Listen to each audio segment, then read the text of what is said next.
Yo, yo, yo, yo, yo, Wagwan people. How y'all doing? How's everybody doing today? We are live from the village right now. We are live right now. Well, that camera looks like it's, improve the frame rate a little bit there. There you go. That's a bit smoother, isn't it?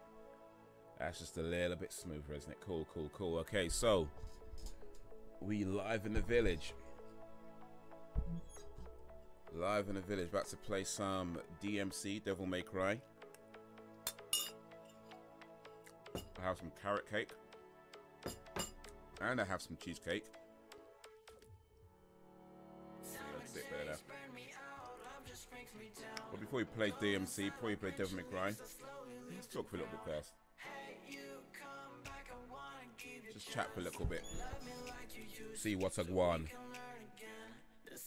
Bazinga. So let me switch over to this screen so y'all can see what I can see.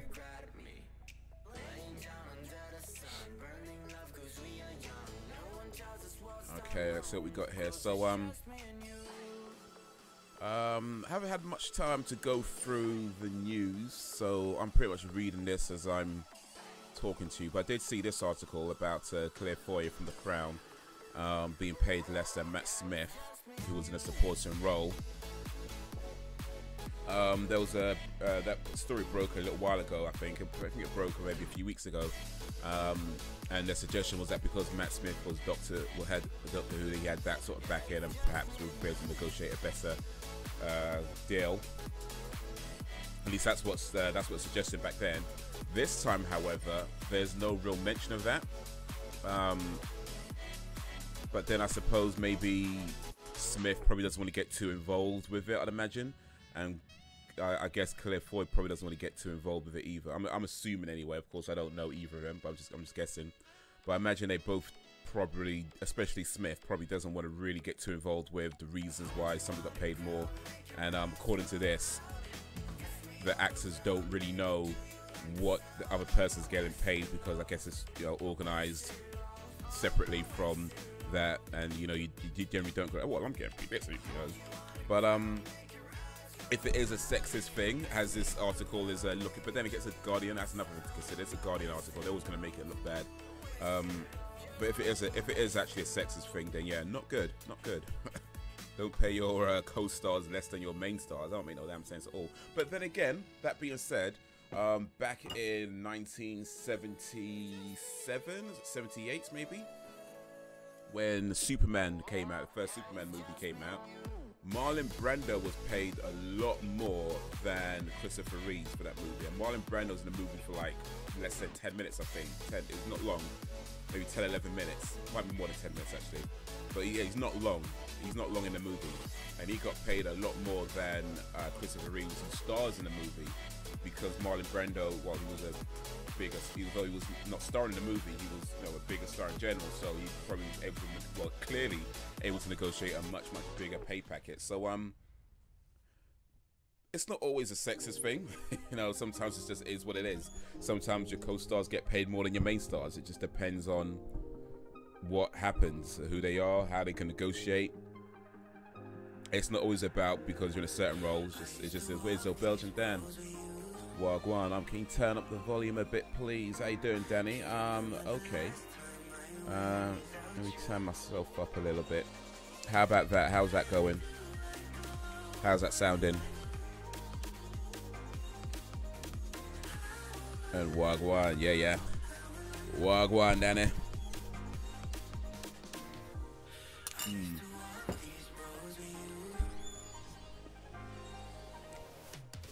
Am I louder now? Am I clearer now?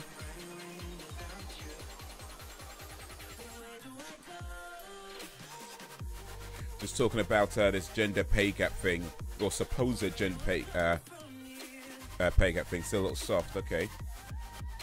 Let me turn the background music down a little bit then. I don't want my microphone to be too loud, but let me turn the microphone just up a tad more. How's that working? How's that now? I'll turn the background music down a little bit and the mic up just a little bit. If I turn the mic up too much, I might start buzzing. So Much better. Nice, nice, nice. But yeah, so we're just talking about this pay gap article about the Crown. Claire Foy, who's the star of the show, was getting paid less than Matt Smith, who's a co-star on the show. And it's billed as a gender pay gap thing. The two people involved, as far as this article seems to read, it seems like they don't particularly want to get too involved with the story themselves and start talking about who's getting paid what and blah, blah, blah. It's being billed as a gender pay gap dispute. It may or may not be. It's not really clear. It's kind of looking that way, to be honest. And if it is that way, then yeah, that's not a good thing. If they were like, yeah, you're a man, we're going to give you more money, then yeah, that's not a good thing. But then I was thinking that, you know, back in 1977 or 1978 when the Superman movie came out, Marlon Brando was in that movie for something like 10, 11 minutes. And he got paid a lot more than Christopher Reeves did for that film. So, yeah, sometimes it's not always a gender thing. Sometimes people just get paid more for doing less work. It's not cool. I mean, it's not... I mean, it sucks when it happens to you, I'm sure. But sometimes I guess that's just the way it is. Star power, yeah, that's part of it. And no disrespect to Claire Foy, but Matt Smith was in Doctor Who before this. I'm not sure what Claire Foy was in. I don't know if I've seen her in anything before that, to be honest. Let's see here.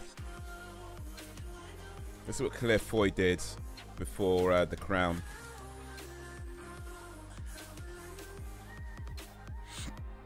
Bigger names, more money. Exactly, that's part of it. That's a big part of it. Alright, so The Crown was, well, she was in The Crown from 2016 to 2017. So before 2016, she did some TV shows, okay. With voice acting, more TV shows. I guess that's a movie. And some TV shows. So she does some work. She's done some work. I don't know.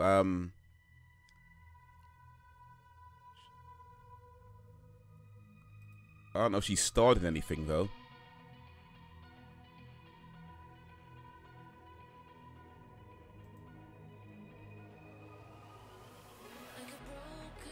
Vampire Academy.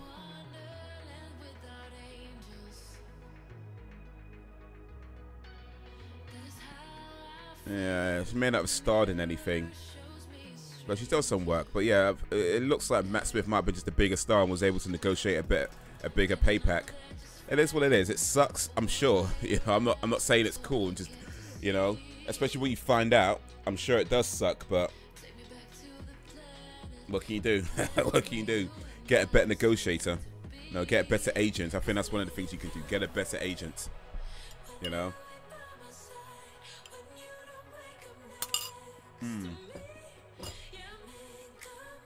Well, anyway, Dan, how you doing? How's it going in Dan's world?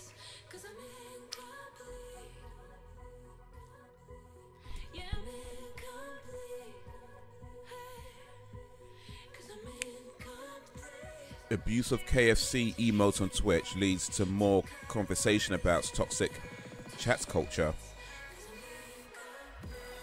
Okay. That's an interesting headline, isn't it?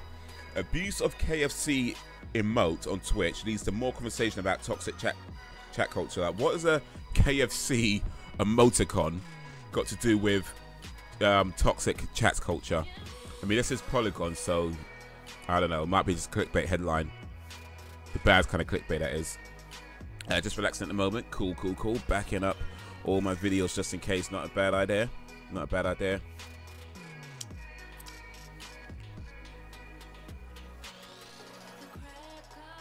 Yeah, that's something that I try to do as well.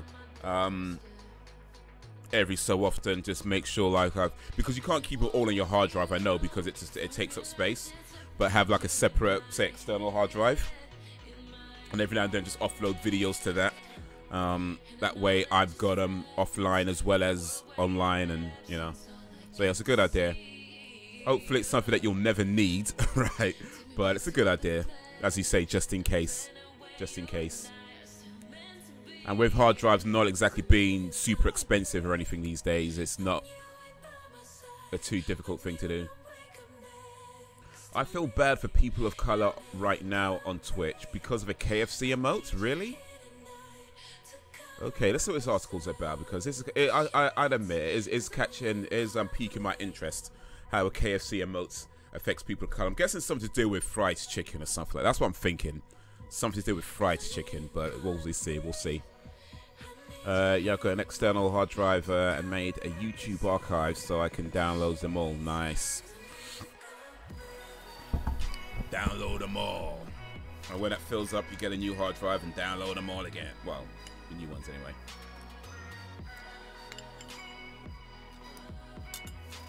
I'm eating carrot cake, by the way. It's got carrots in it, that makes it healthy, right? Yeah, I'm guessing the same. I used to love fried chicken. You used to? Oh, yeah, you're a vegetarian now, isn't it? Yeah, sorry. When you said you used to, I was thinking, how can you used to? But yeah, I remember you're a vegetarian. My bad, sorry. I was just saying that I'm eating carrot cake. And I think it's healthy because it's got carrots in it. That's my that's my train of logic. It's got carrots in it, that makes it healthy, right? But I love me some fried chicken, I really do. I don't care that's a black stereotype. I love fried chicken and watermelon. It's delicious, okay? You know what I mean? You can't offend me with no fried chicken or watermelons. Like, yeah, I'll eat that. It's delicious. I think it was I think it was Dave Chappelle who said, you know, I think if you don't like fried chicken, so I think he said, if you don't like watermelon, I think there's something wrong with you. You know, watermelon is delicious. Like, if you don't like watermelon, I think there's something wrong with you. I was like, yeah, yeah. Watermelon, freaking love it. You know it, man. You know it.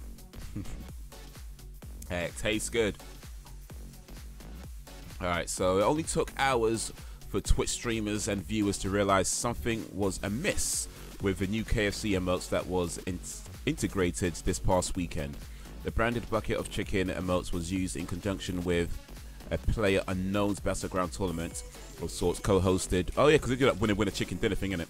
Of sorts, co-hosted by Twitch and KFC, of course. Of course, victors in the Player Unknown Battleground are accompanied with celebrity winner chicken dinner message, making the origins of this particular bit brand synergy obvious. Streamers like Sacriel, Sequisha, Anthony Kongfan, and Dr. Lupo all participated in the event. Use bucket chicken. Okay, Twitch problematic culture. John emotes in chat windows led many streamers to ask why Twitch would think it's okay to integrate a bucket of chicken emotes so soon after these important. What the hell are you talking about? That Trihex, a black streamer. So actually, so what they're saying is that they incorporated this thing as a winner chicken dinner in line with KFC, and somebody decides to get offended for it. That's what I'm reading, because at no point does it say anybody actually used it in a bad way.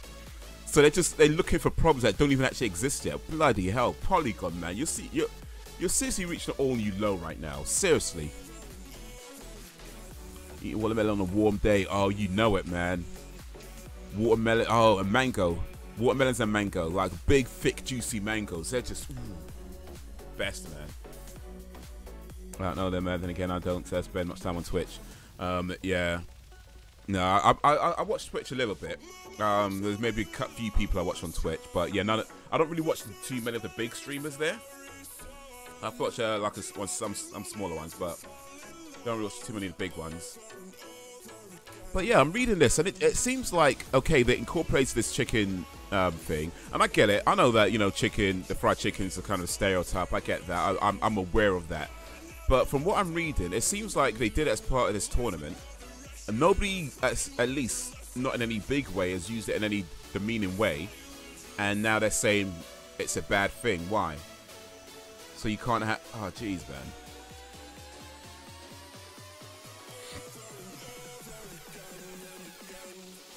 Tryhard's a black streamer who the controversial and often abused tryhard emotes is based on, called out the company for its lack of oversight regarding the emote.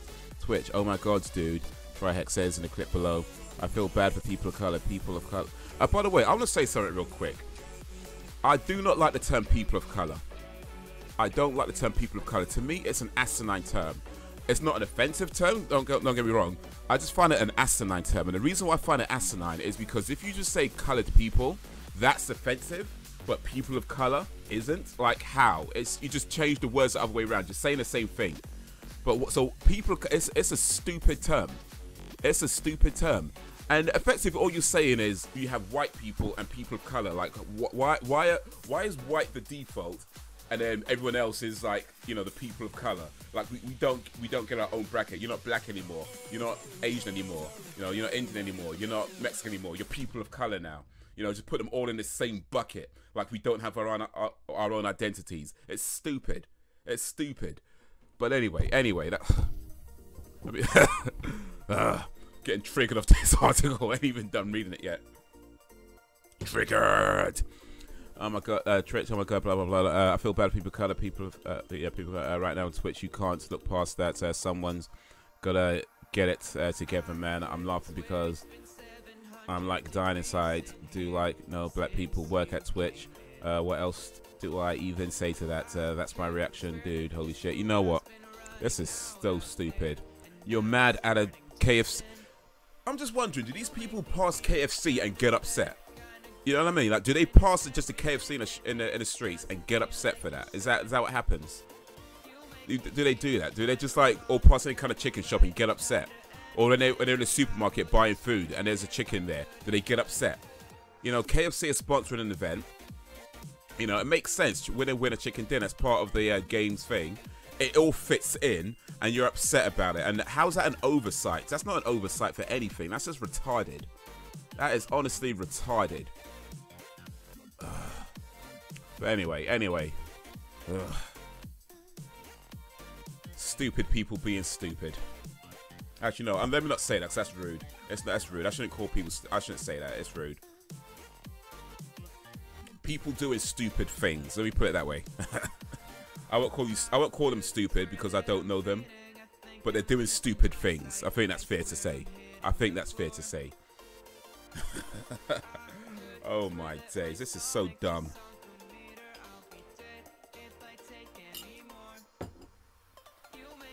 Anyway.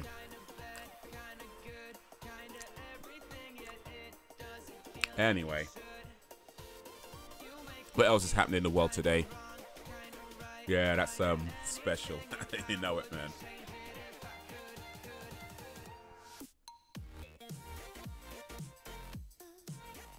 You know it, man. Black Panther smashes big box office record. Yeah, past like $1 billion, isn't it? So that movie's doing very well. That movie's doing very well indeed. Have you seen Black Panther, Belgian Dan? At Santander, we think everyone should have a head start. No, I don't want this ad playing, please. Can I pause it? So, from our regular e-save... Screw it, I'm not going to read the article. Not yet. It's definitely worth seeing. Definitely worth seeing when you get a chance to. It's a really, really good movie. Really done well. Really, really done well. Just a good enjoy. I think if you like, you know, sort of action movies and, you know, sort of sci-fi action movies, you'd enjoy it. If you appreciate sort of good, well done movies, and I think when you compare it to, say, like the rest of the Marvel universe, I mean, don't get me wrong, I'm a fan of the Marvel universe, and they've done stories that, you know, gone below the surface before. You know, they've done that plenty of times before. But I feel like with Black Panther, they've really like just gone well below the surface. So it's quite a deep movie, but at the same time, it's still just a fun movie to watch. Like, you can watch it on, you know, there's like layers to it. You know what I mean? You can watch it and be like, oh yeah, cool, action. You can do that, but then there's layers to it, like proper layers to it as well. So I was like, you know what? Really good movie. Looks interesting. Yeah, it really is, man. It really is. Really is.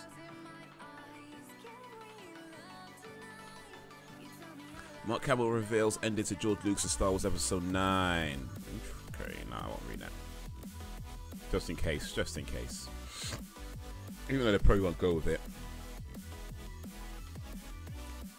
Steven Spielberg, yeah, I read this the other day. He doesn't think Netflix movies should be eligible for Oscars. Nah.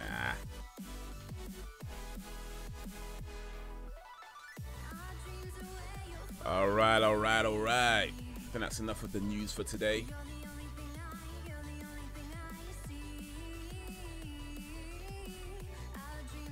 Mark, that was the butler that did it. It was the butler all along.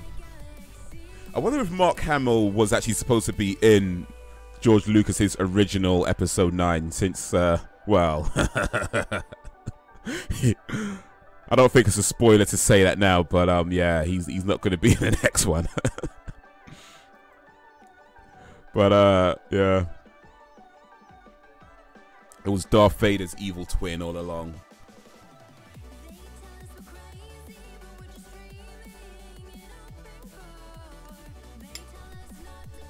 Hmm.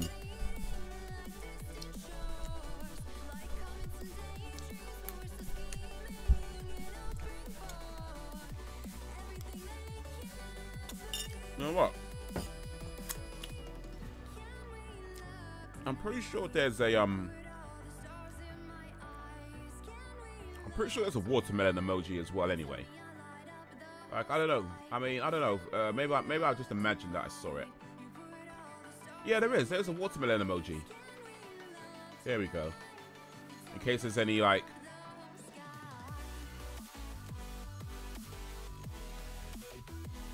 Yo, JTVJ, how you doing? Good day, good day, good day. Yes, sir.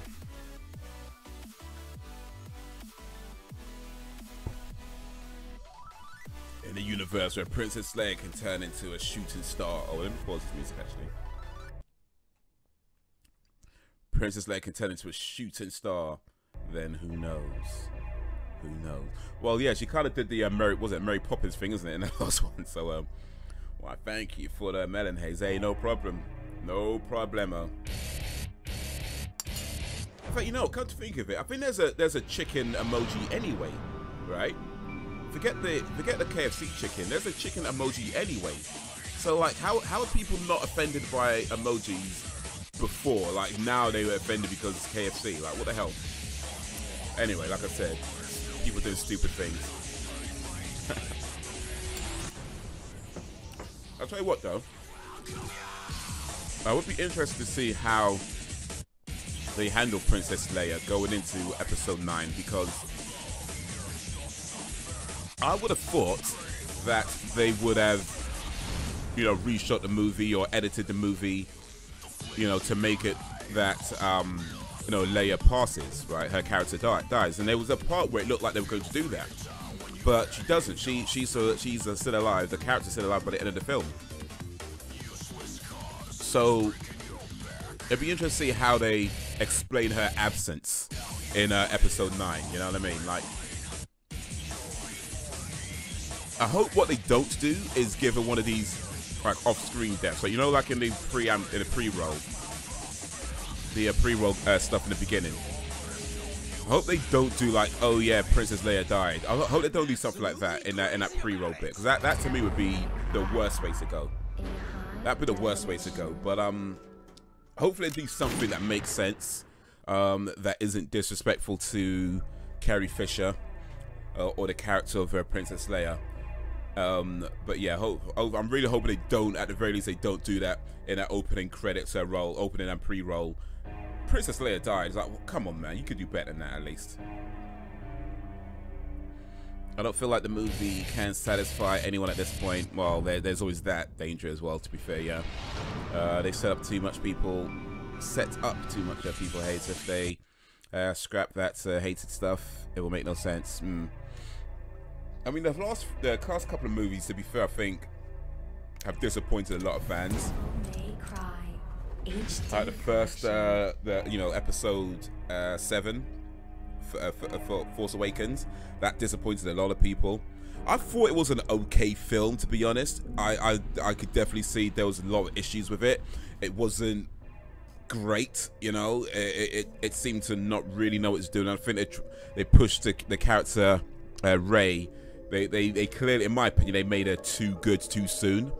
And then with Episode 8, I felt like he did a better job. It was a bit more entertaining, you know. At least I thought it was overall a generally cool story. But then again, still there's some clear issues with it, like the whole thing with Finn and going off to that casino planet or whatever it was, and Finn and Rose. That just made no sense at all. Like, how much time did they spend on that, and it meant nothing by the end.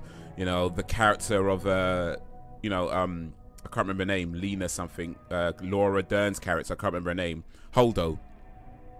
You know, the way they set her up is like, it made no sense. Like, she was clearly the cause of the issues that Poe had. Poe, you know, he had this thing in the beginning, and he was supposed to be like, okay, yeah, you know, I'm trying to learn my lessons now. But then Holdo was clearly the cause of all the further issues since then. But then by the time you get to the end, it's like, you know, I like that guy. It's like, why? Where did that come from? It just seems silly. So yeah, I did feel overall it was a better movie in my opinion. Better, and you know that I enjoyed it more. But yeah, there's still a lot of problems with it. So I mean, look, I'm a Star Wars fan. I'm gonna watch Episode 9, God willing, if I'm alive still by then. I'll probably watch it. But you know, it is what it is. They've got my money. I'm not gonna front like I ain't gonna see it. No, I'm probably gonna see it. You know, barring any major life events, I'm probably gonna see Episode 9 in the cinema. But yeah, I'll be interested to see how they handle Princess Leia's character, and hopefully the movie will at least be, you know, reasonable. I'm not expecting it to be fantastic anymore. Just as long as as long as it's reasonable, I'm okay.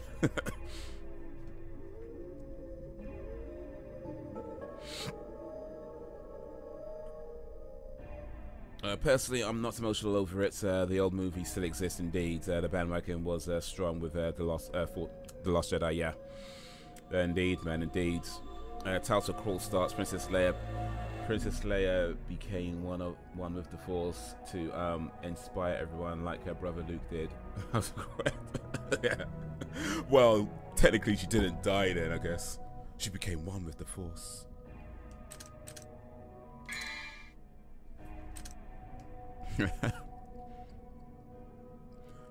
It sucks, but I didn't boo when I watched it.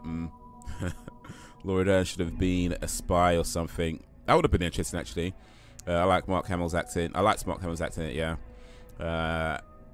Having Leia kill her and conflict the reason the ship dies, yeah.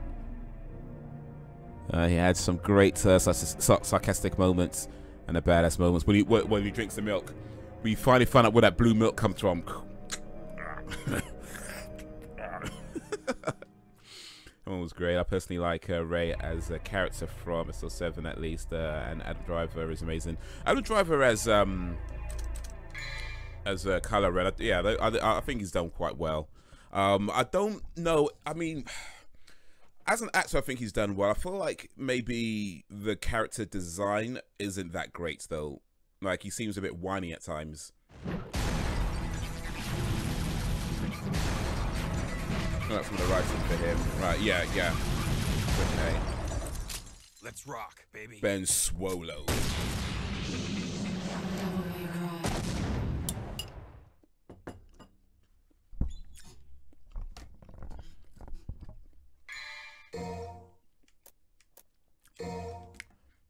Alrighty. But yeah, man, it was but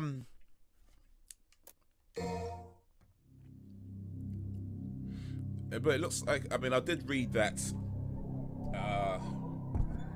what's her face, Daisy Ridley isn't planning on doing any more movies after 9. Like, she had a 3-movie contract, and as far as she's concerned, once 9 is over, that's it for her. That's what she was saying in an interview a while ago. Of course, she may change her mind at some point, of course, but at the moment, she doesn't know what she's going to do any more than 9. Any more than 3, rather, and 9 being the last one. I would say this, though, and I'm no big-time movie actor, so I don't know. Maybe my advice doesn't mean much, but I don't know, because she hasn't done anything outside of Star Wars, but it seems. Or at least not since. Whereas if you look at the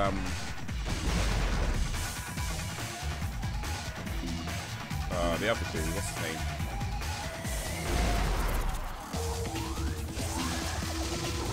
John Boyega. He's done at least like a few movies, including some bigger ones. So it seems to me that he's taken more advantage of what Star Wars can do. At least from what I can tell. I might be wrong. Maybe she's done stuff that I just haven't seen. but it seems to me that he's taken more advantage of what Star Wars can do for your career than she is at the moment, you know.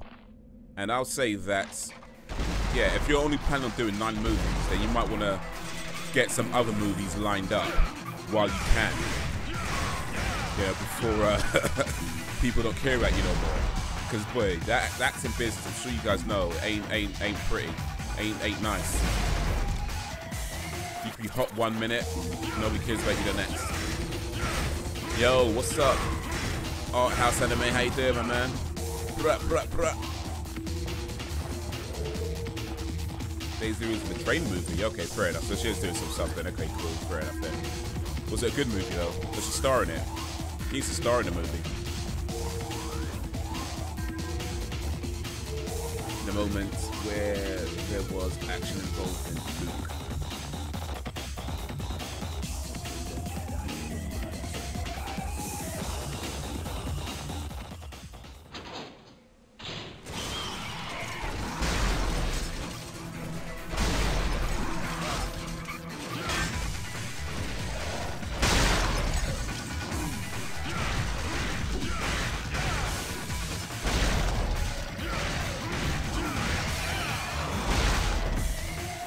Lost him.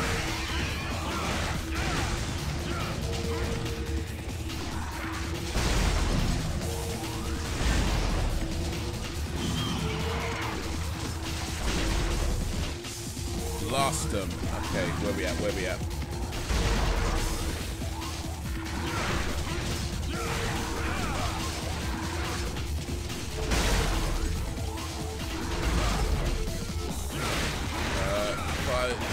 I'd take the money and run. Well, that depends how much money she's getting.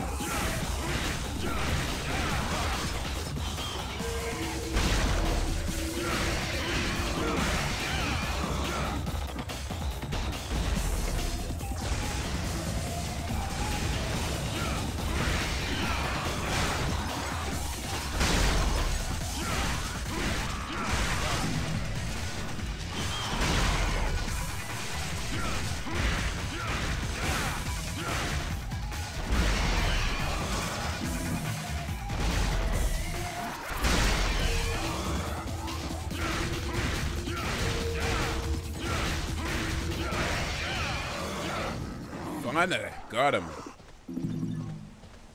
Got him. Alright, let me catch up a little bit. Let me catch up with the chat. They should embrace the space opera feel of the original 3. It was ensemble. Yeah, that's it. Okay. Like being a celebrity is exhausting.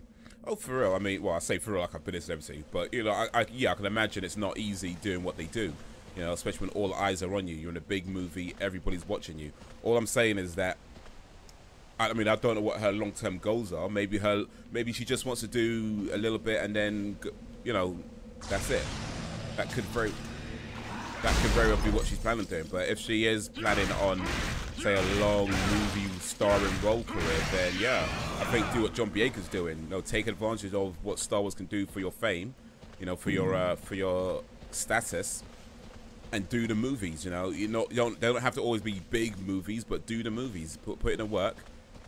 And even if the movies aren't great, at least you're getting stuff out there.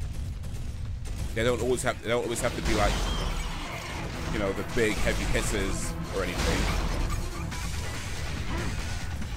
But put in the work.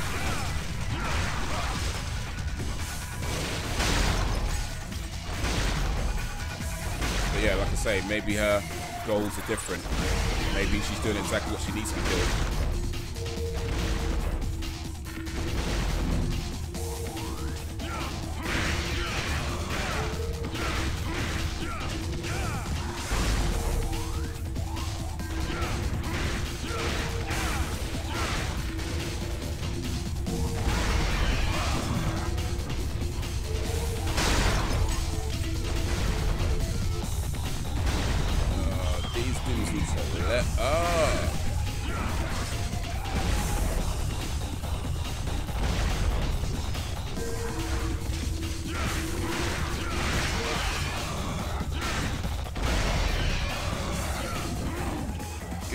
Give me green. Oh, yeah. Got me a green.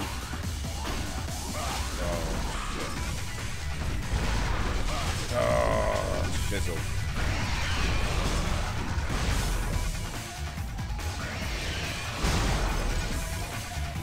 Wait a minute. This is just back to where I came from, though. I just walked backwards.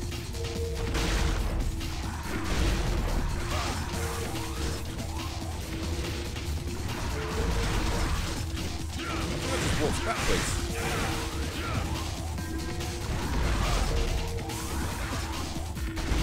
Yeah.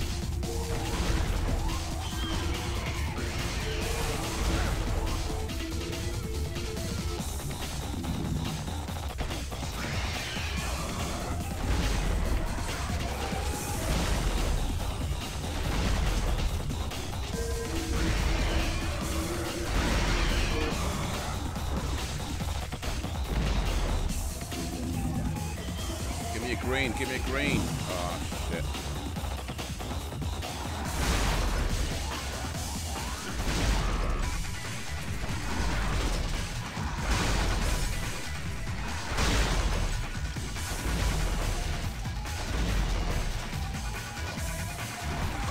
Oh, shit.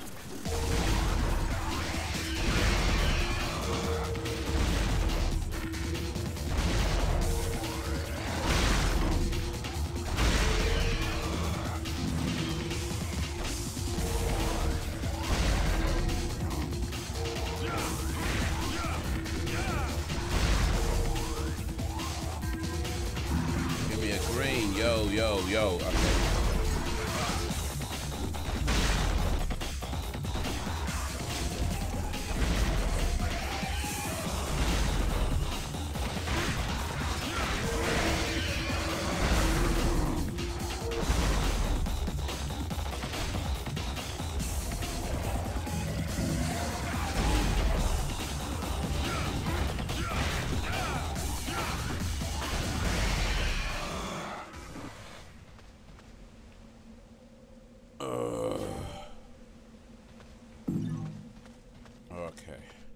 Ooh. Well, that took it out of me. Alright, anyone seen Annihilation? Annihilation? Were you talking about the Mortal Kombat movie? I don't know any other Annihilation.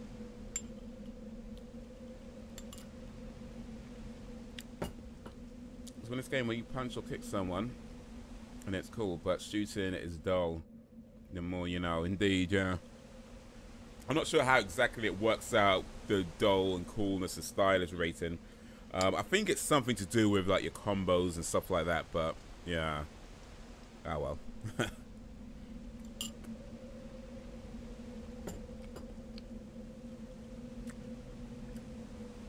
Imagine being Daisy Ridley. Young actress, first movie, people loved her. No one called her at SJW, and suddenly she's plastered on the net as Mary Sue or whatever. Oh, it's a tough life. It's a tough life.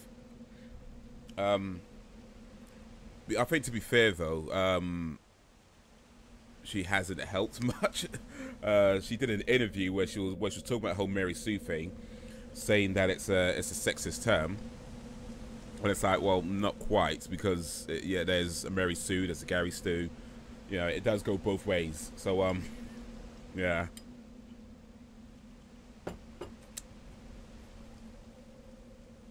Well, I just realized it's misspelled, but yeah, that's so good. People are so diehard with hatred over art. It's ridiculous, indeed. Art ruined my childhood. Raw, and all that. The more you know. G.I. Joe, international hero. And knowing is half the battle. Real talk, man. Annihilation is a sci-fi movie that was nice and dark. No one saw it. Okay. It has strong female leads, thought-provoking minor use of CGI, adult themes. No one saw it. Okay, well, that's a damn shame. That's a damn shame.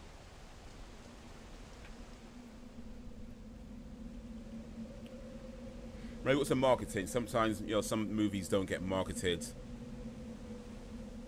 as much as they should. It's difficult, you know, money.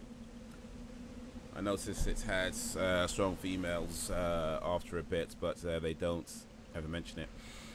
You know what? I think when it comes to like the whole SJW thing, you know, that whole stuff, there's it's like you know, we were talking about the you know, the KFC Twitch thing earlier. It's like people seem to get upset over things that are somewhat non-existent, and let me sort of clarify what I mean, because to say that sexism doesn't exist is not accurate at all. Sexism absolutely exists. Racism exists. All these things exist in the world. I don't think anybody in their right mind can deny that these things exist. But what tends to happen is that something gets labeled as sexist when in most cases it isn't. And there's such an uproar, such a thing about it. And then we kind of look beneath the things. What you find often, especially when it comes to sort of movies and stuff, is that there's always like, you know, talk about, you know, more females here, more this there, more that there. What we find we kind of look beneath the surface is that there are films that already exist that suit that idea of having, say, stronger women or whatever it may be, but they just don't get the support. They don't get support. I'm not talking every movie, of course. There are exceptions that of course do get support, but a lot of times the movies that get made don't get the support, and that's the real shame of it. Like, it's easy to look at, you know, the big Hollywood movies and say, well, you need to do this, you need to do that, you need to do this. There's only so many movies, you know, so many big movies that can be made in a year, all right? I mean, there's thousands of movies that get made each year, but when it comes to the big movies, there's only so many that can be done that it can really interest people. So if you're not supporting the films that are trying to do the things that you want to do, then it's just going to happen all over again. You know, you need to support films. You need to support the smaller films, the independent films, the people who are trying to, you know, create, you know, to be the change, as they say, you know, be the change you want to see. There's so many people trying to do that, but they just don't get the support. They don't get the recognition. They don't get the big hype on Twitter. You don't get all those, you know, Wakanda Forever hashtags. No, yes, these films exist. They're just not getting the support. So that's the real shame to me. You know, support the people that are trying. You know, support the people who are making those movies. And if they get support, they get enough support, then those small movies become the big movies, and then that changes how people look at things. But until then, it's just an endless circle. People go where the money is. But anyway.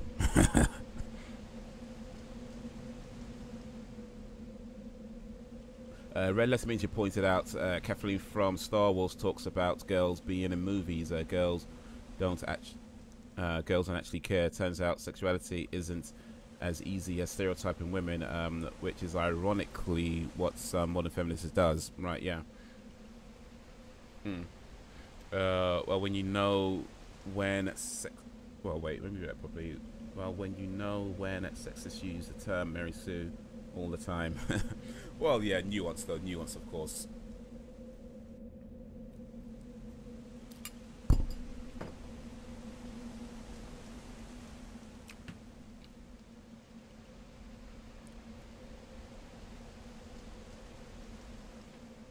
I think at the end of the day, people should just make the films that they want to make. You know, make the films that you want to make. And if people aren't making the films that you want to see, then find the people who are making the films that you want to see and support that. You know, support that. Because you know, you look at, say, for example, Black Panther. You know, when Black Panther came out, and by the way, great movie. I'm not knocking the film. You should see it. Definitely should see it if you haven't already. I was saying earlier, it's a great film. But Black Panther came out, and that's, you know, it's backed by Marvel, backed by Disney. So yeah, it's got a massive budget, and on top of it, it's got a massive marketing budget. No one's doing that, Bandit. It's all about money, money, money.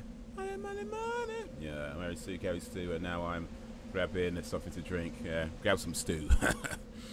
But yeah, so Black Panther came out. It's got a massive marketing budget. It's going to get a lot of hype. That's cool. That is what it is. But all the talk about, you know, Black Panther and, you know, now finally we have representation. Finally we have, you know, black representation. All the talk you hear about that. Run about the same time, a film called Proud Mary came out. Proud Mary starring Taraji P. Henson as the lead. I don't know if it was a mostly black cast, but I think it was a fairly mixed cast, I believe, with probably more blacks than anything else. But anyway, black female lead movie, right about the time that came out. Hardly anybody went to see it. Hardly anybody went to see it. And it's not like Taraji P. Henson is like some nobody actress. No, she's been around a while. So it's kind of like, okay, I get like some movies get hype and everything else. Proud Mary probably should have done better. Probably. Especially considering that it's coming out at a time where all this hype about, oh yeah, black lead movies, black lead movies. And then this comes out and hardly anybody cares. Everybody's all on Wakanda. Wakanda. Oh, finally representation. Wakanda. Nobody cared, or hardly anybody cared about Proud Mary. And that's a shame. And that's a shame because it's what that says to me is that people could be told what to like. You know what I mean? People can be told what to like. You know, if you consider that, if you really were wanting to see, you know, more of a certain things, then you'd seek out and support the films that are doing the thing that you want to see, and not just wait for the big Hollywood movies to come out. Because the big Hollywood movies, how many Black Panther movies are going to make? One every few years, maybe? You know? But there's other people making those types of films that you claim that you want to see, but they're not getting the support. And it's the same with so many different areas. People are making these movies, but they're not getting all the support. You know, they get some support. You know, they usually make enough money to not be a complete failure, but they're not getting the support enough to be considered, say, big movie. At least at most of them. There's a few exceptions, but most of them. So yeah, if you want to see more of something, support the thing you want to see, and you see more of that thing. But don't complain about something, saying there's not enough this, not enough that, not enough this, and then people are making those movies. You're not going to see those films. You wait for the Hollywood machines to turn out their option, and at the same time still neglecting the people who are making the films that you claim that you want to see. So yeah, that whole stuff, it doesn't. I give a side eye when I see people talking about, oh, there should be more of this, there should be more of that. I always give a side eye because it's like, really, because you know, yeah.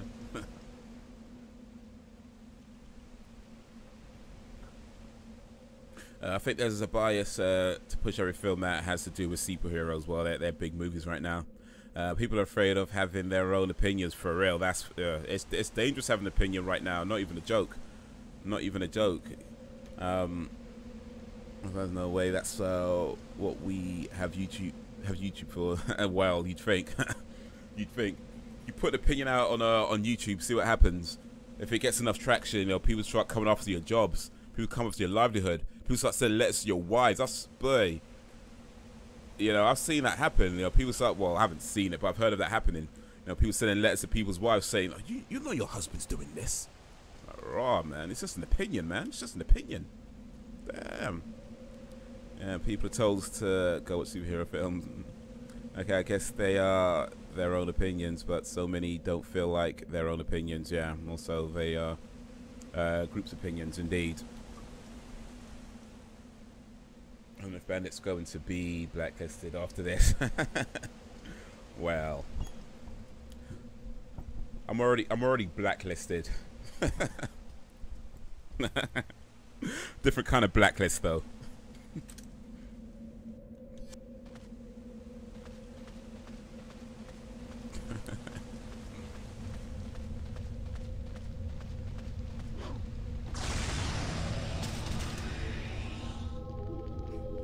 I stopped giving my opinion a long time ago. Britain's top 10 blacklists. Yeah, I better be in the top 10. Well, I mean.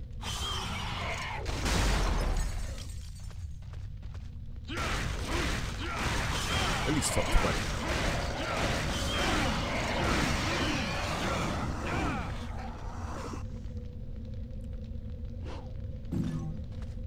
Them damn things take too long to give up the goods, man. I'm just saying, I hear a lot of horrible Hollywood stories. Yeah, no, yeah. Might return to it at some point. Yeah, Dan-splaining. I just totes went the wrong way, y'all.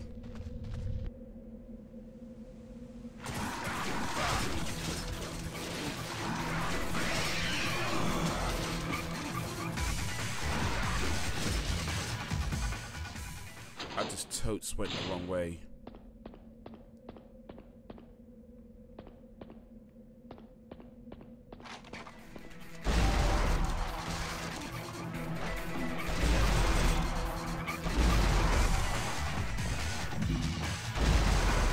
Got some greens. I thought I saw another green.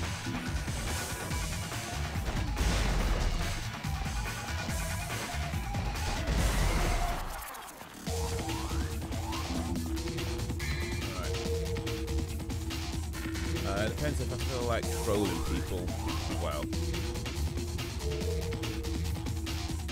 I've realised that a green conversation is worth my time. Argument, not so much. I think it depends on how you look at it. I mean, on one hand, yes. I mean, I don't like to get into arguments myself personally. I'd rather not. I mean, it's just a waste of time, especially when you talk to somebody who you're not going to agree with them. They're not going to agree with you. It's just got to a point where, you know, nobody's really listening to each other. I don't like that sort of discussion. I feel like those are just a waste of time.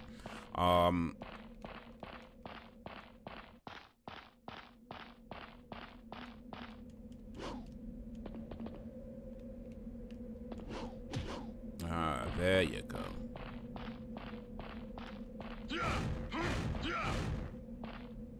Didn't I do this already?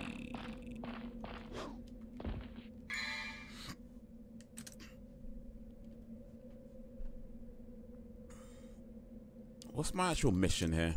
I think I've come out of the labyrinth canyon alive. Well, I guess, I mean, can't really come out dead. Well, yeah, maybe. But yeah, I feel like you could, it's not. I would say that it's not always good to be around around things that just constantly agreeing with you, because you never want to feel like you're in an echo chamber. But yeah, no, I think I understand what you're saying in terms of just you don't really want to get into too many arguments throughout the day because it's negative and it's not really a productive thing to do. But yeah, be careful of echo chambers as well. You know, it's a balance. A balance is key. Balance is key. So have your circle of things that agree with you, but then but don't be afraid to step into the things where people might not agree with you, because when you're in an echo chamber, it warps your sense of what is real. You know, when everyone's agreeing with you, it kind of warps your sense of what is actually happening in the world. So don't be afraid to step out of your bubble. You know what I mean? But yeah, I get it. You know, just when you're in these when you're constantly in these arguments with people, or you know, it's just negative and it's just not productive. So balance is key. Balance is key. Yo, Frozen Gamer, Wagwan.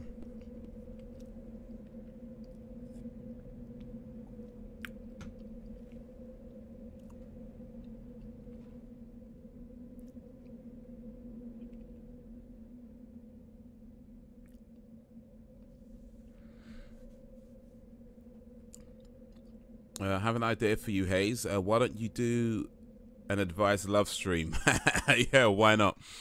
I give the best love advice. I give the absolute best love advice. Who wants oh, you meant to say live stream, not love stream. Okay, cool. Fair enough. Advice live stream. Well, you know, I give the best advice, love advice, whatever advice. I give the best advice, the best worst advice. But still, yeah, why not? Might do that one of these days. Might just do that.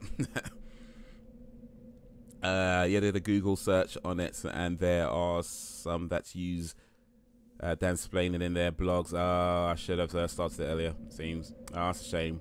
Are they like doing?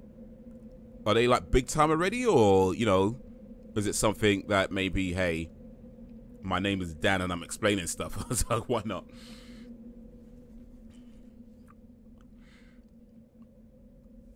Somebody on YouTube called me a cheapskate on YouTube because I told him 150 is too much for a collection edition. It depends on what you're getting with it, really. No, they're not big time. You might be able to get away. I mean, it's a bit cheeky. To be fair, it's a bit cheeky. But I mean, I'd say this: if it's a name that you really want to use, consider if they're small time, or you know, if they're not posting very often. You know, like if they maybe post like one every, I don't know, if their last post was like 2 years ago or something like that. You know what I mean? But if it's something quite regular, and yeah, if it looks like they're trying to make it, even if they're small time, but it looks like they're trying to make a proper go of it, yeah, maybe not, you know. But if it looks like actually they're not really using it that much, then it's a little bit cheeky. But hey, you know what I mean.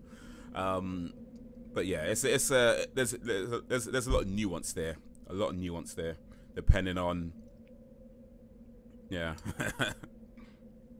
Or I don't know, maybe just come up with something completely different. I think you'd be hard pressed though to come up with something completely 100% original. I mean, you can come up with something original, right? But in terms of coming up with something that turns out nobody's done it before, you might be hard. It's difficult. There's 7 billion people in the world, and Dan is a fairly popular name. So yeah, I think anything you come up with, there's a good chance somebody's used it before. It's just life, but. I'd say just a few considerations, but if it's a name you really want to use, as long as you're not, doing exactly the same thing as them, then hey,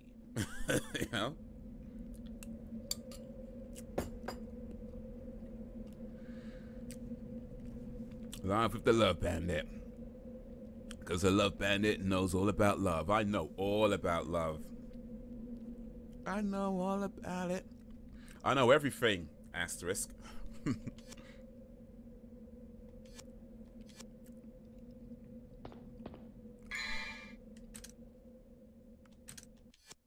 think I'm supposed to just exit this place now then.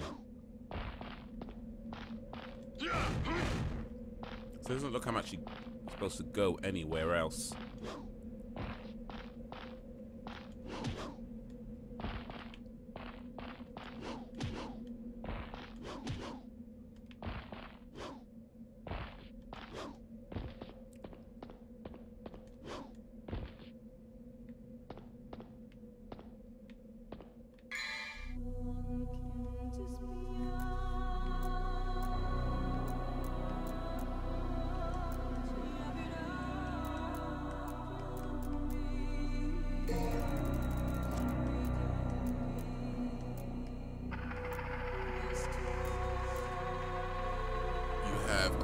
Skill already. Okay.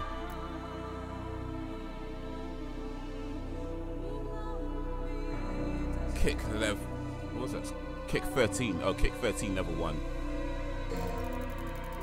Level 2's a jump, man. Damn.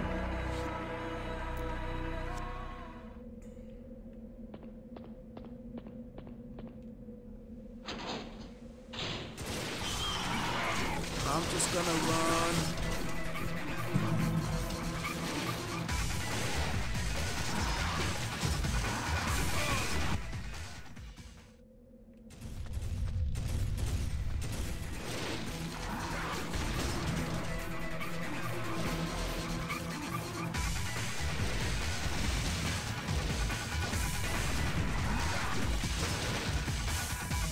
Sealed from the other side. Okay, I'm not going out that way.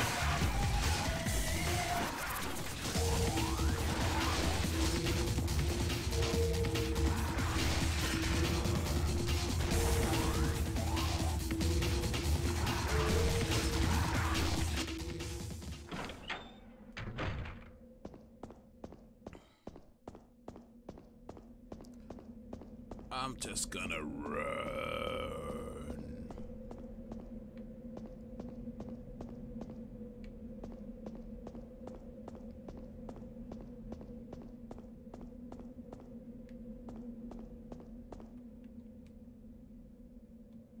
There's a message carved in the circle. The wheel of destiny shall guide you to the land after the beginning.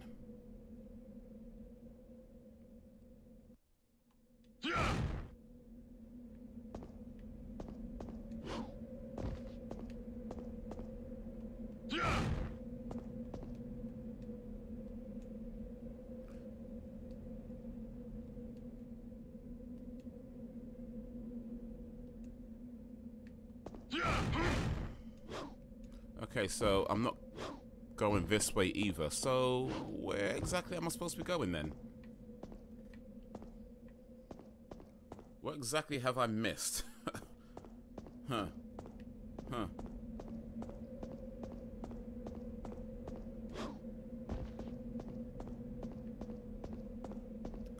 clearly missed something. But what, eh? What?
Okay, got that guy.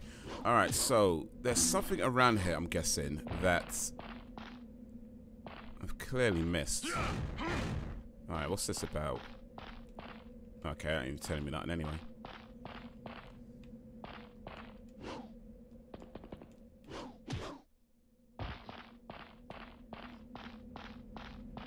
I told my boiling water, goodbye water, you will be missed.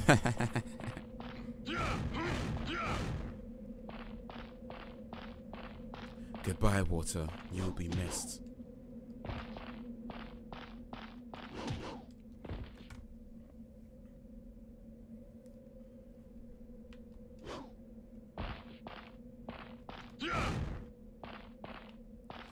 Are you gonna play the DS remake Dark Souls? Oh, Dark Souls are not. When you said DS, I'm thinking like you know, Nintendo DS. I was thinking they're making Dark Souls for the DS.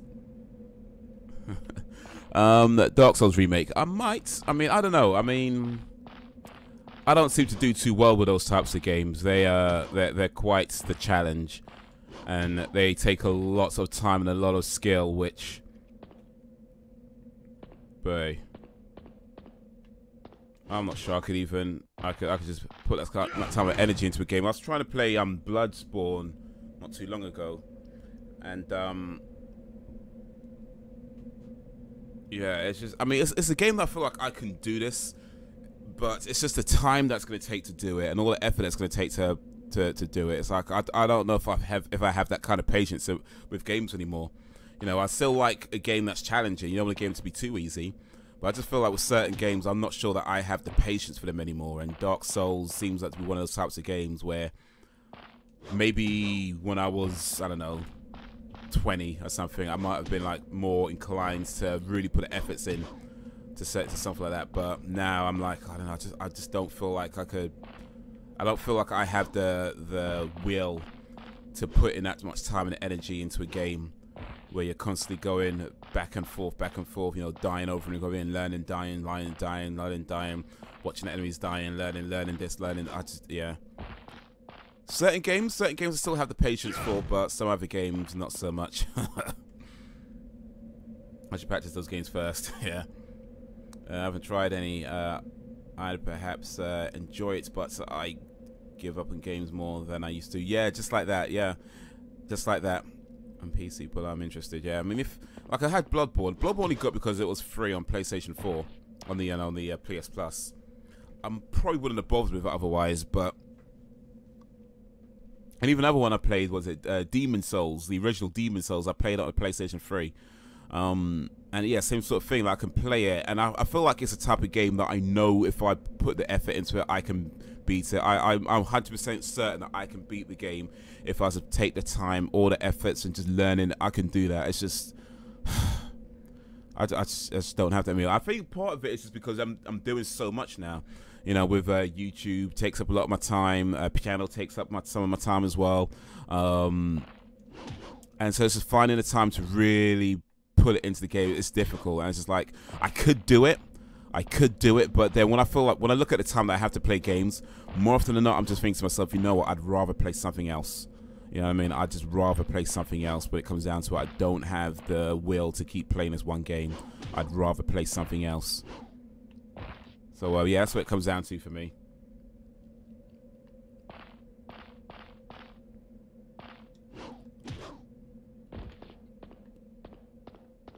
Yeah, once I get into it, if I do, I'm on point. Free is the best price. You know it. Free is my favorite price. PCs come with some good connections to freeness. Really? I mean, I must be missing out on those then. I don't get too many free games. I mean, I guess there's a few games I've gotten free on PC, but usually that's small games. When it comes to bigger games, I don't think I've gotten any free games on PC. Well, I mean, I have, but like, you know, it was like I bought something and it came with a free game. But yeah, I don't think I've got too many free games on PC actually. Must be missing. I'm clearly missing out on something then. True. Well, if I'm lucky, the Humble Bundle stuff. Ah, okay. Oh, free isn't it? Okay, fair. Okay, that's what you meant by free. 5-finger discount. That's what you meant by free.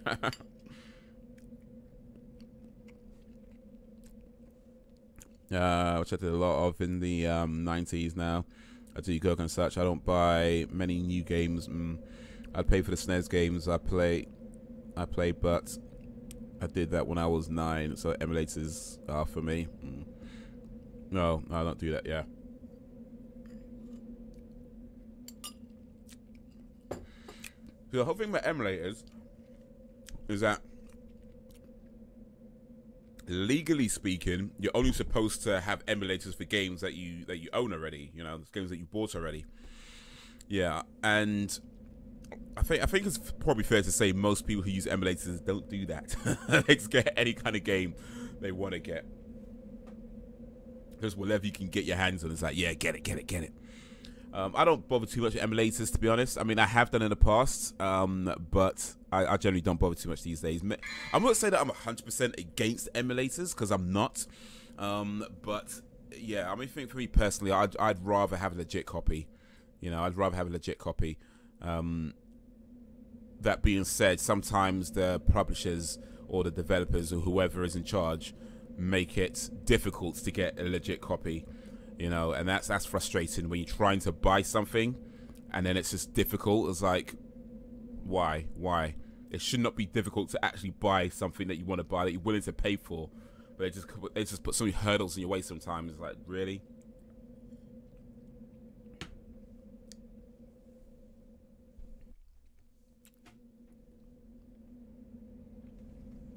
I just don't get interested in new games is what I mean. I bought Hollow Knight though, and Minecraft a while ago. Nintendo should make old SNES games cheaper than $20. Yeah, they really should. I mean, I don't know what they're charging now, to be fair, but yeah, I remember when they do it on when they did the Virtual Console on the Wii. Yeah, the old games were too expensive. They were like they were like £5. They weren't ridiculous, but yeah, I mean, come on, for a game that's at that point was already something like 20+ years old. Now more than 30 years old, or 35 years old, so like some of these games. Yeah, £5 was like, come on, you're taking a piss, man. You're taking a piss. Like, you could easily, a lot of those games, they don't need to make a profit on them because they've already made their money a long time ago. They could easily sell them for like, you know, a couple of quid or something, like £2 easily, but they're just, yeah. I think some of them were like as much as 10 quid. Like, there was a lot for 5, then a lot of them were like 10 quid. Yo, Game 101, Wagwan. Yeah, just HD collection. Yeah, we're just playing that now.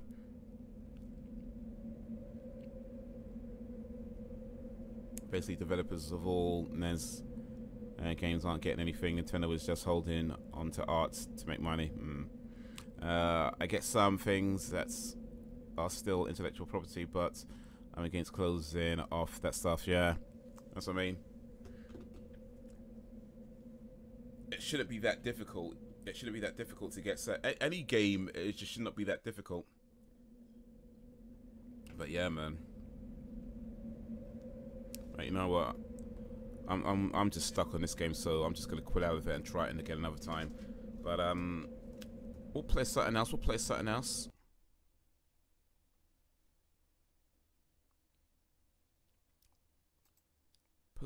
else. We'll close that. Put some music on. I'll switch to the screen for a second.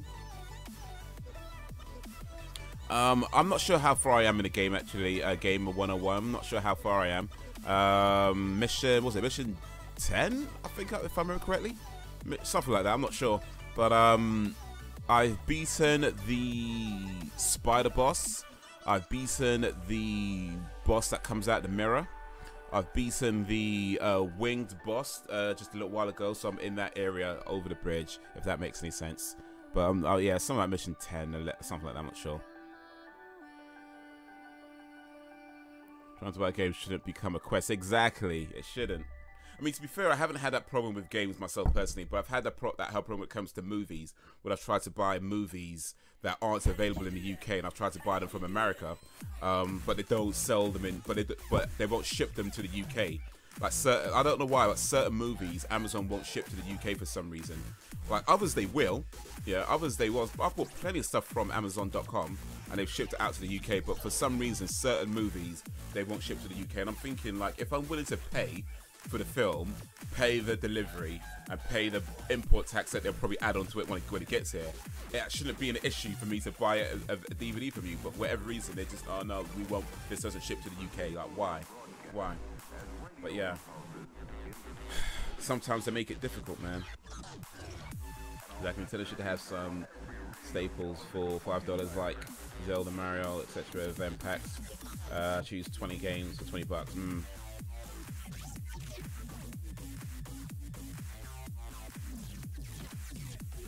Just beat it. No one likes to beat it. Beat it. No one likes to beat it. Yeah, I'll get back to that eventually. But for now, I'm gonna take just a little break, guys. Actually, just a little 5-minute break to take care of some business. You know what I'm saying? So yeah, if you could hang around for a few minutes while I do that, that'd be awesome. I think Prince did the guitar for that song. It was actually Eddie Van Halen that did guitar for that song. Eddie Van Halen. But yeah, he did. He was gonna collaborate with Prince on Bad. Michael Jackson and Prince were supposed to collaborate on Bad. In fact, if you watch the video for Bad, the parts of that Wesley Snipes plays was supposed to be Prince, but Prince turned it down. Yeah, it ended up going to Wesley Snipes. But yeah, there was Eddie Van Halen that did the guitar for Beat It. So yeah, and I'm stuck. Flame coat. We'll get past it, man. We'll get past it. Stay strong. So I didn't know that. So good. Haze knows everything. Asterisk. Alright, be back in a few minutes, about 5 minutes-ish. So if you can hang around, that'd be awesome. And I'll play a little Overwatch for the rest of the stream. So yeah, back in a little bit. And knowing it's half the battle. G.I. Joe, international hero.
Yo, yo, yo, yo, yo. I is back, yo.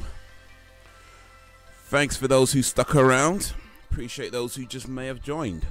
Alright, let's catch up. What's up, what's up, where we at? New DMC, not the same. New DMC. Oh, you mean like that DMC Devil May Cry that with that young looking Dante? Yeah, I don't like that game too much. I don't like that game too much at all.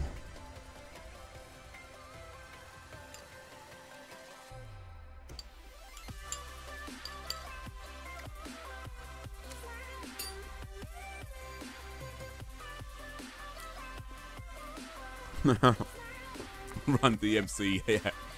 I like that. I like that. Man, well, not today. Next time we'll run DMC again.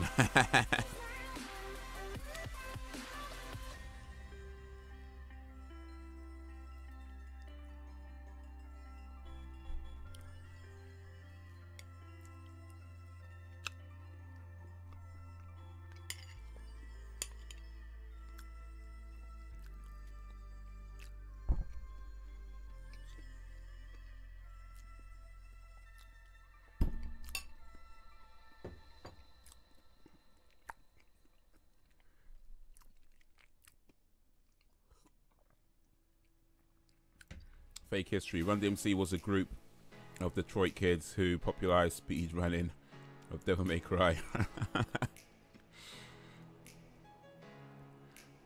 You know what? That would be a good name for like a speed running event for Devil May Cry, actually. It really would. Like if they ever did like a proper speed run event for Devil May Cry, call it Run DMC. That would be such a cool name for it.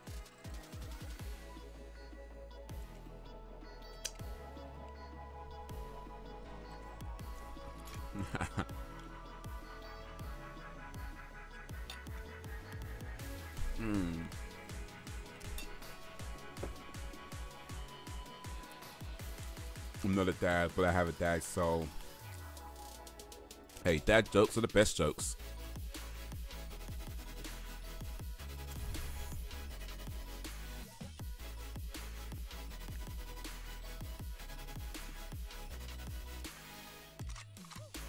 Bad jokes are the best jokes.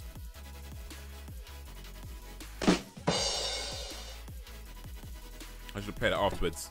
Every time you said a bad joke.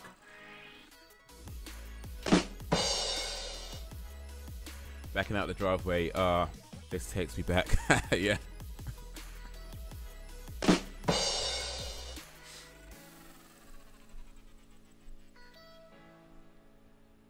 Yeah, my dad didn't make too many jokes when we were kids. I missed out on that.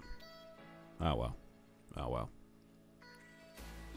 I try to make up for it by making as many jokes as I can now. That's satisfying to hear. Are you playing DMC? No, not right now. Played a little bit earlier. Switching over to Overwatch now. I'm done with DLC for the day. Start playing that again. No, actually, not tomorrow because I'm out tomorrow. Maybe Wednesday. Start playing that again. Oh yes, yeah, so I'm not live streaming tomorrow, guys, because I'm out for the evening. I might be out for the whole day actually. But yeah, should be back on Wednesday after this, after the day, back on Wednesday for a live stream from 7 PM GMT. And yeah, probably playing DMC, Devil May Cry then as well. And maybe a little Overwatch as well.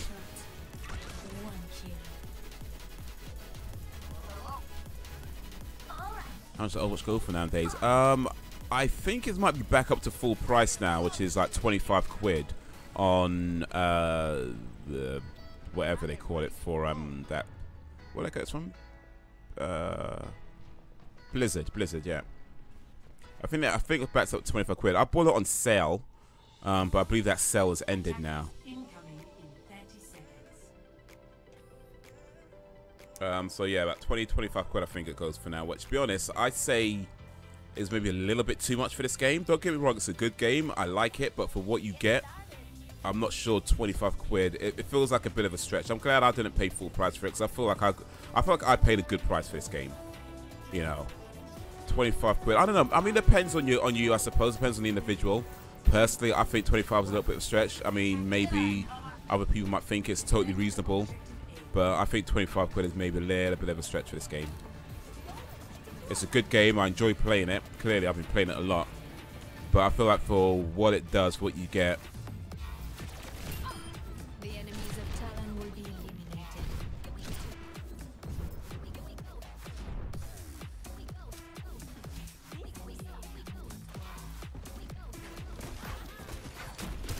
Oh shit.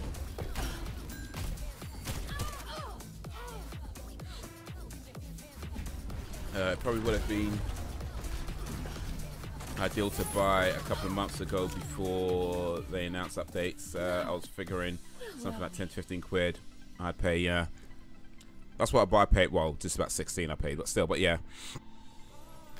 But yeah, it's, I don't know why they charge so much. They really don't need to. They really don't need to. It's such a popular game. And it just doesn't need to be that expensive. It really doesn't. Defend the point. But Blizzard is kind of expensive anyway. I feel like Blizzard's pricing is just taking a piss. Like they price it based on the fact that they know people would. There's enough people who would actually pay for it. Like if, like the World of Warcraft stuff, they charge like £10 a month for World of Warcraft. They could easily do something like, you know, 3 or 4 quid a month, maybe 5 quid a month, and be totally fine. But yeah, they'd rather, they know that people still pay a 10, so they charge that. I'm not gonna, I get that it's a business, but for those who can't afford it, or those who'd really rather not be paying like 10 quid a month on something, like, come on, man.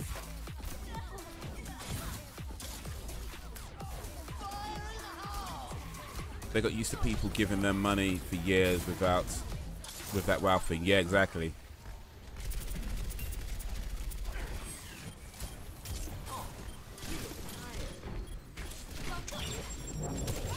Ah, shit. Fortunately, I'm not too good at math for the subscription payment. That reminds me, actually, I need to cancel that thing before it starts charging me. I actually joined up to World of Warcraft because it was free for a month. And I've played it for a little while, but I haven't really bothered with it too much lately, so I should cancel it before they start charging me for that, really.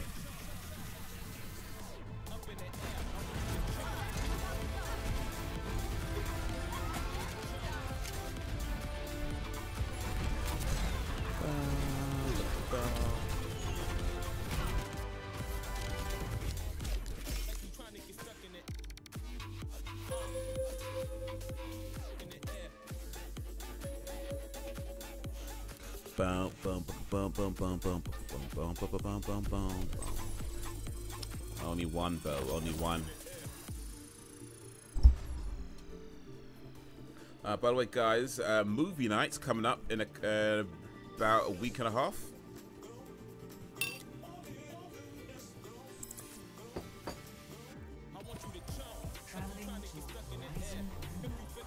We're watching Bad Taste by Peter Jackson.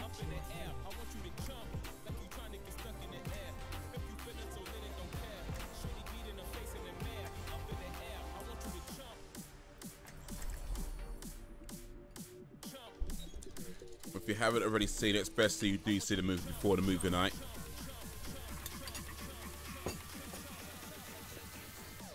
It's a good movie.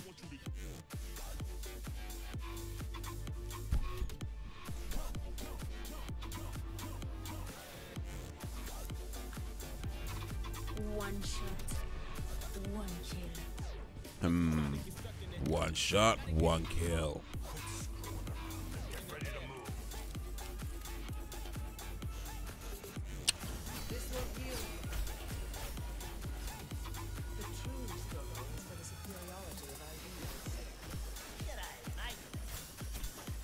I don't like the look of that thing just going around. Attack commences in 30 seconds. For optimal chance of survival, stay in range of my barrels.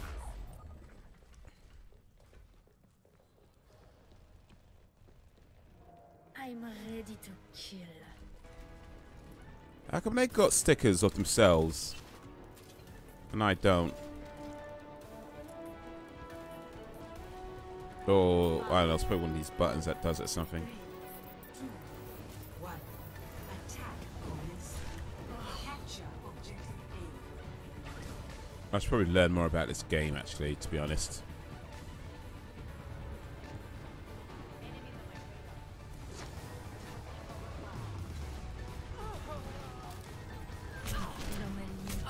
Oh, come on, man.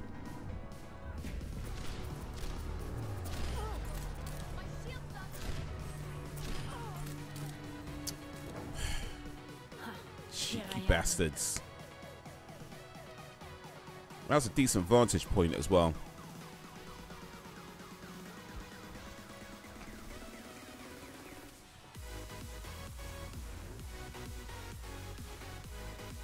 So I can get another decent vantage point. Alright, let's see what's going on here.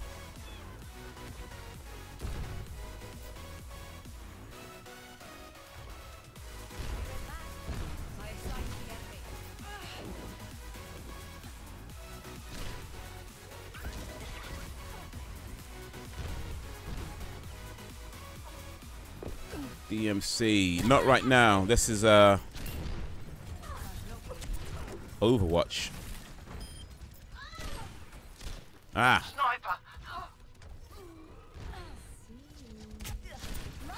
Ah.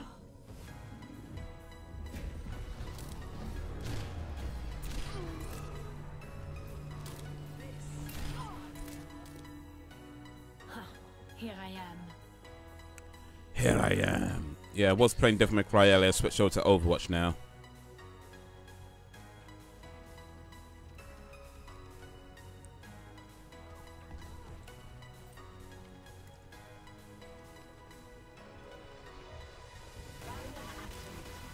Ba ba ba ba ba ba ba ba ba ba. Ah.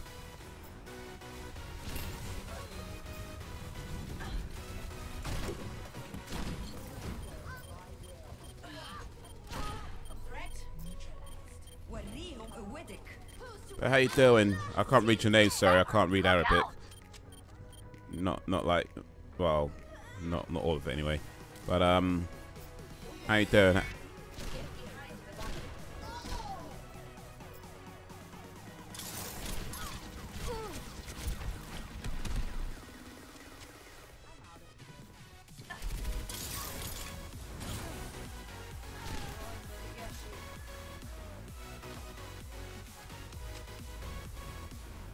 Ah, I can't even go that way, man. Ah. No one can hide from my sight.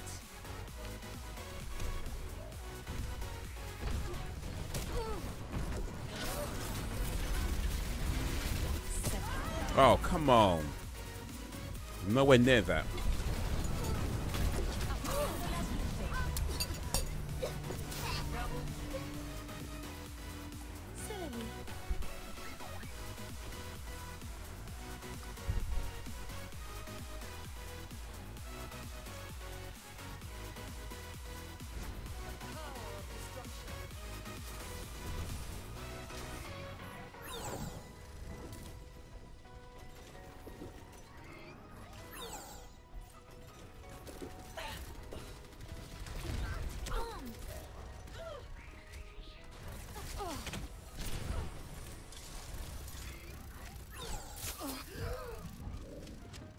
Okay, I need some health now. I need some now.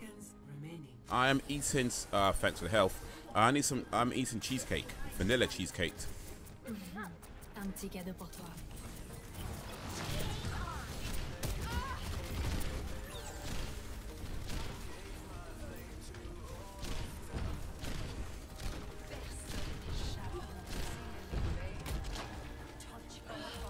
Who likes cheesecake? I like cheesecake. I do, I do, I do.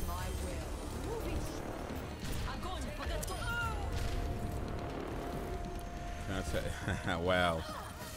They haven't invented transmitting taste over the internet yet, so it might be a while. But yeah, I do like a good cheesecake. Your cheesecake is yes indeed. Oh shit.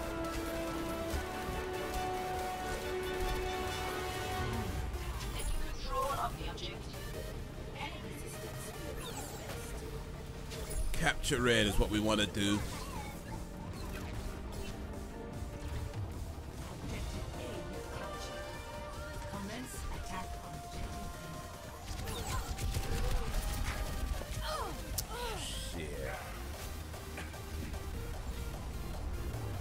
I like me some cheesecake.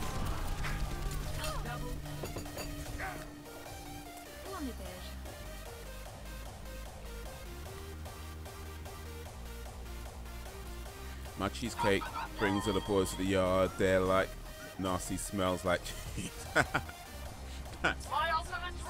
Hey, if you don't like cheesecake, I'm not sure you're even human, quite frankly.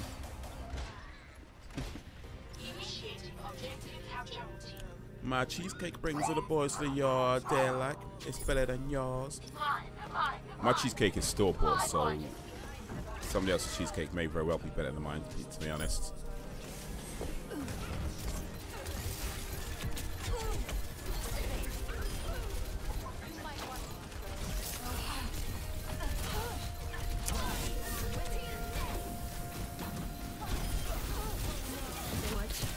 Oh, shizzle. Need to test the Arabic food. I've tried some Arabic food actually. I don't remember what I tried, but I know I have tried Arabic food. It was a while ago. I don't remember what it was. It was I think it was like some sweets or something, like some Arabic sweets or Arabian sweets, I should say. Arabic is a more language. Or can you say Arabic sweets? Is that right? Or Arabian sweets? Well, anyway, I've tried that anyway.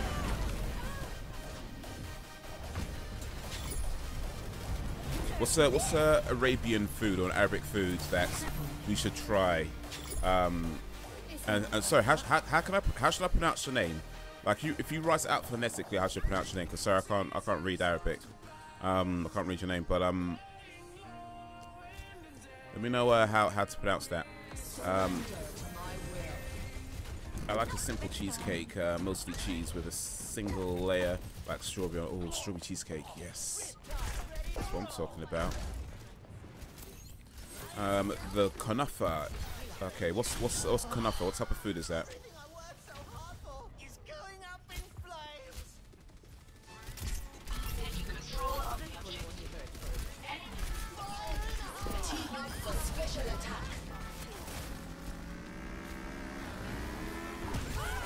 Oh, what the hell?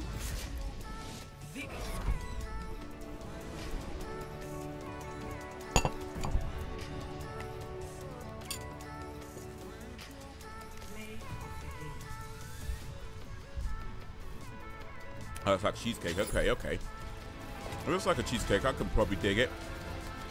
What's that? Kunafa. Let me write that down. Kunafa.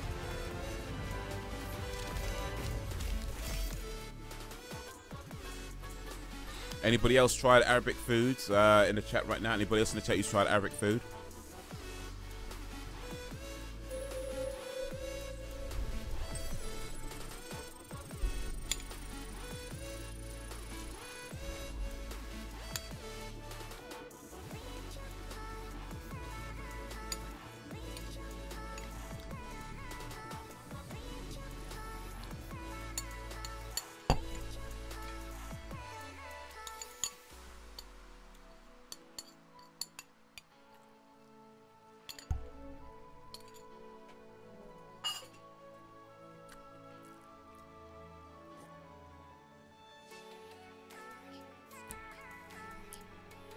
I would love to try. Right, couscous is delicious. Okay, I have tried couscous. I didn't know that was Arabic though. Okay, I didn't know that was Arabic, but I have tried couscous.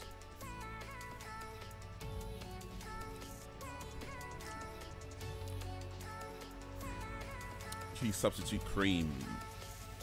I've eaten it, and yeah, couscous is great.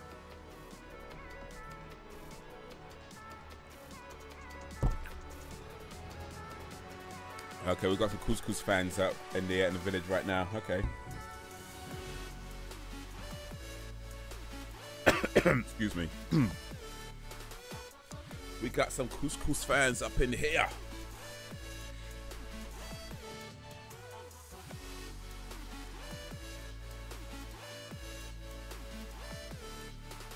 For the Couscous fans. Just do it! Oh, you know, I forgot I had this one actually.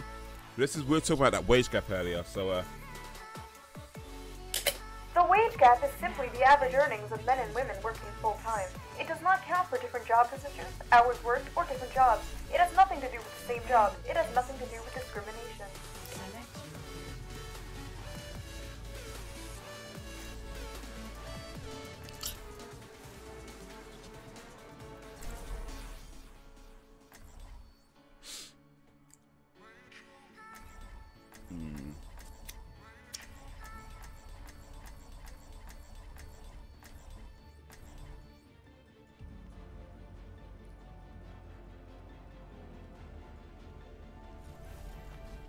One shot, one kill. okay, man.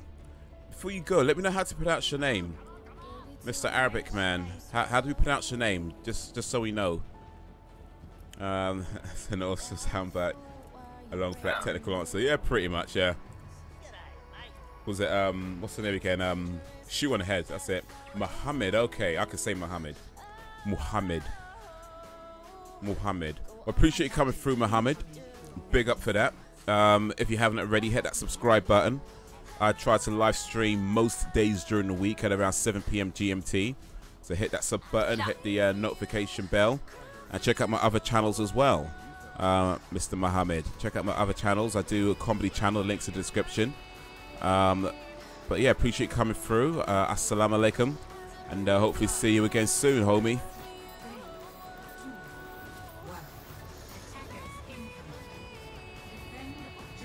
Kanafa's dessert, excuse me, a dessert made with cheese pastry and soaked in sweet sugar-based syrup. Oh, that sounds nice, man. Only DMC4. Yeah. Uh-huh.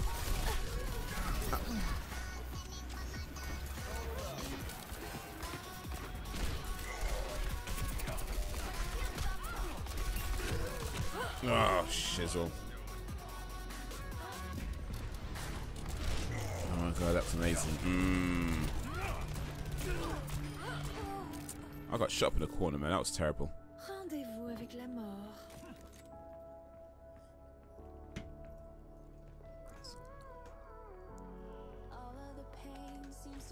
They're taking the point. Time to get some What was supposed to be? Okay, this is like a, was it capture the zone or something? Quit standing around and get on the point. Quit lollygagging. Get on the point. I need to find a better... Oh, come on, man.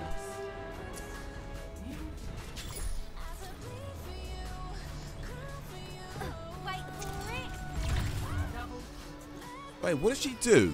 I don't have that move. I don't know that move. She did something, man. That... Oh, okay. I don't have that move. That's so unfair. I mean, I probably do. I just don't know how to use it.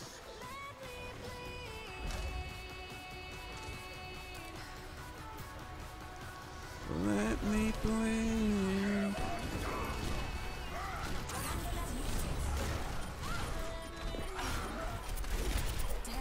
The objective is under attack.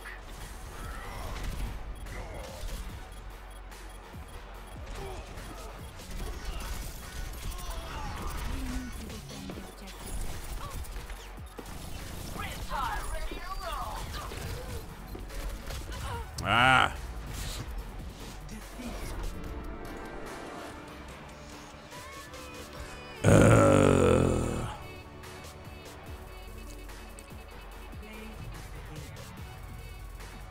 Play of the game.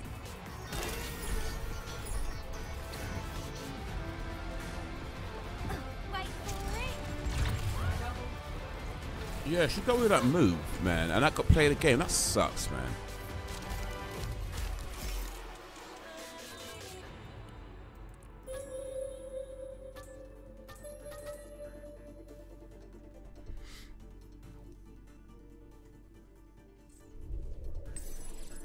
Don't get a single elimination.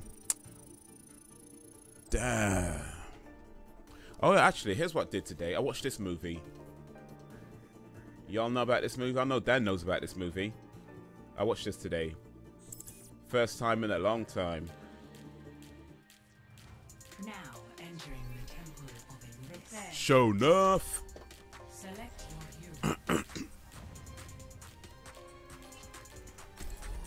Show enough. Yeah, that's the one. That's the one. Dude, can I go Diva? Nah. Thanks. Who's the meanest? Show enough. Who's the prettiest? Show enough. Who's the baddest low down No. Who's the baddest mofo low down round this town? Show enough.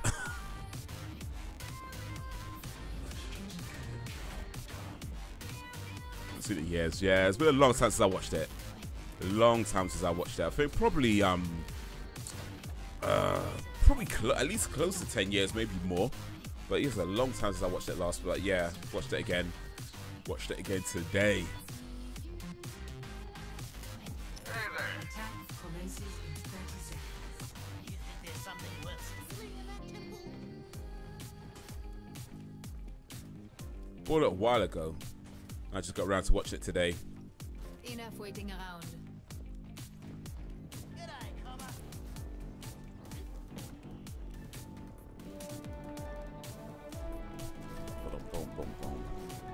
And yet, Show enough doesn't see himself as the best in the world as he places Bruce Lee above him.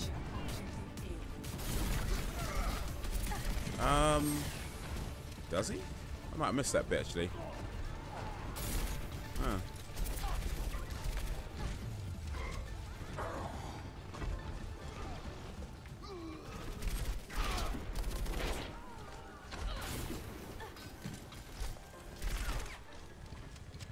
But yeah, Bruce Leroy.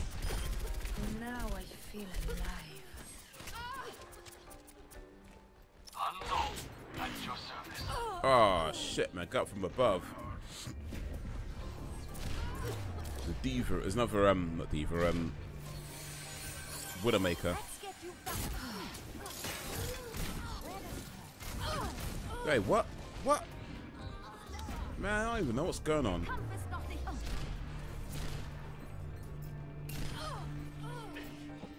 Show enough. But yeah, Show enough is he's a little bit misunderstood though, I'd say. A little bit misunderstood, I think. You know, I mean, don't get me wrong, he's not the nicest person, you know. Kind of got an attitude problem, but it's a little bit misunderstood.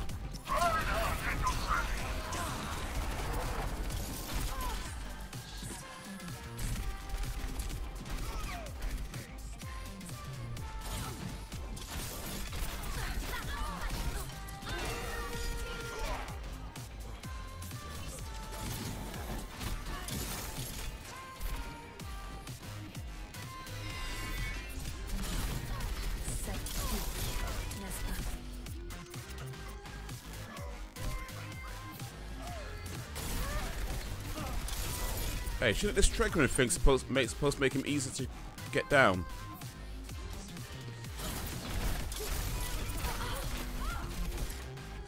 Ah, shit, man. Wasted.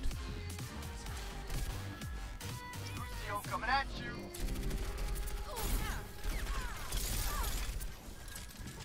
How many bullets has this guy? Oh, there, finally. Finally. My man took some damage, though.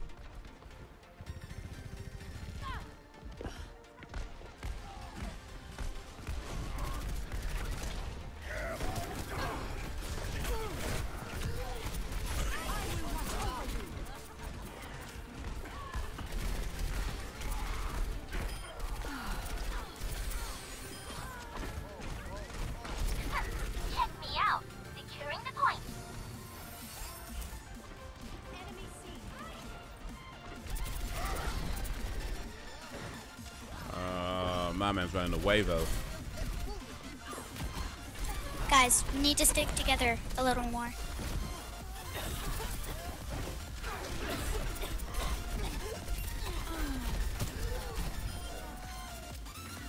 Ay, ay, ay.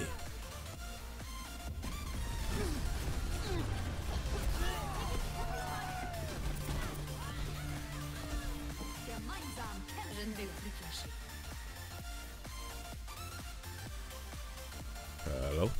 That's wrong button. Hello. Hey, what's up, fellas, lady fellas? Just so you know, I am live streaming right now, so anything you say is going to be heard by the millions and millions and millions of viewers right now. All right, peace out. Okay. What? That little girl is right. You must sit together. Yeah, no, we should. We should.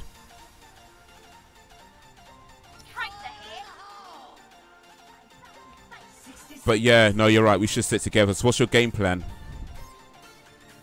I don't know.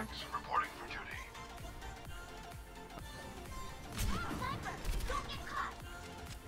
duty. Children are the future. For real. I believe the children are the future. Treat them well and let them lead the way. No one. La, la, la, la, la, la, la, la, la, la. 30 seconds remaining.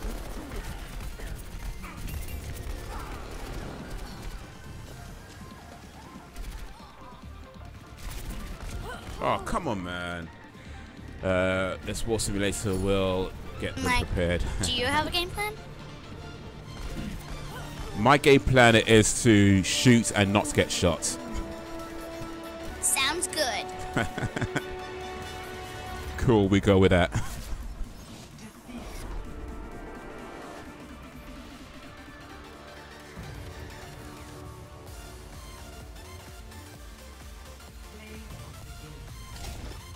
I don't know who this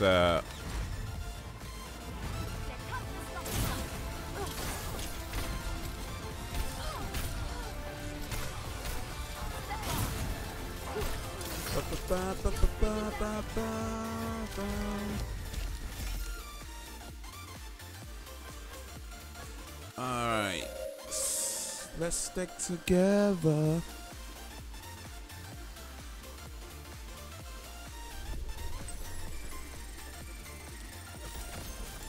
War simulator. Yeah, I think the problem with Overwatch as a war simulator is that it might prepare them for all the wrong things. Hey, don't worry if you get shot. We'll just try again. It's okay. Don't worry, I'll heal you. Shh. Yeah, might not quite go like that in a real war. So.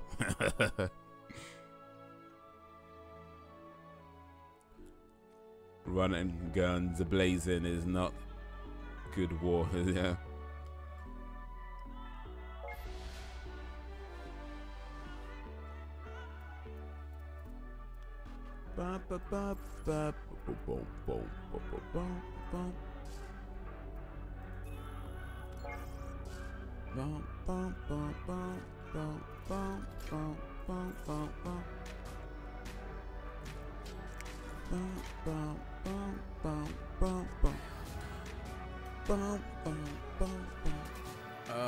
Where we at? Where we at?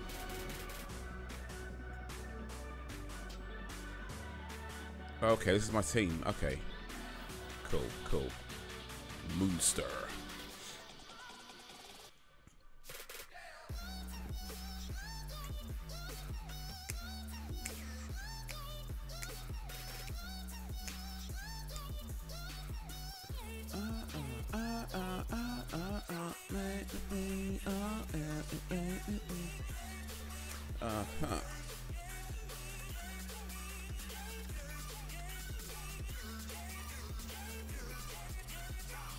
Game found, finally.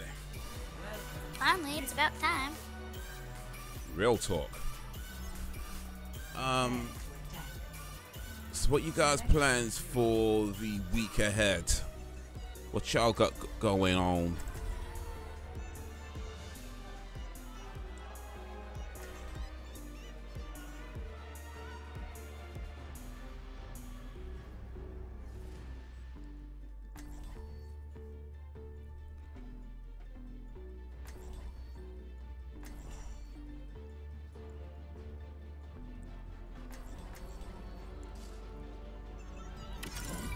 One shot, one kill.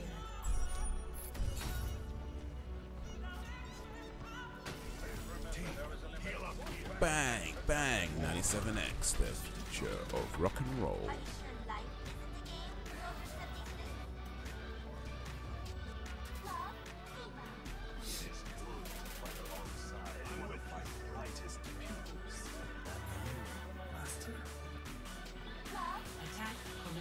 Working on videos and a few thinking back on the movie The Last Dragon.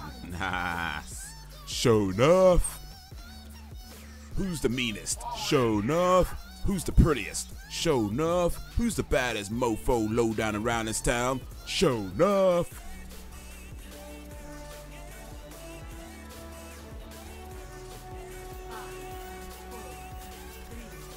Another thing about Bruce Leroy, he actually he kind of stole his brother's girl. I mean, not really, but he kind of did. Like, you know, he fancied her first, and he just wanted to stole her away. Like, come on, man. How did they get to us so quickly, though? I think they were released. They were let out before we were let out. They got a drop on us.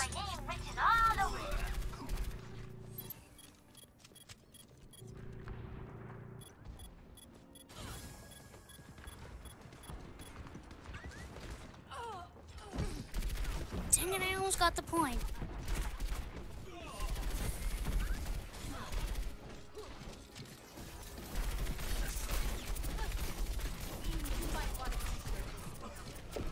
Shizzle.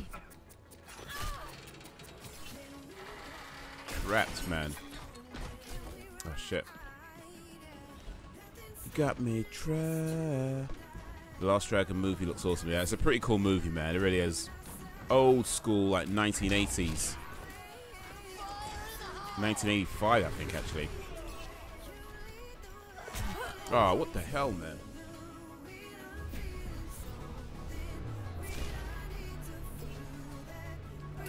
Yeah, old school classic. Starring Timac and Vanity.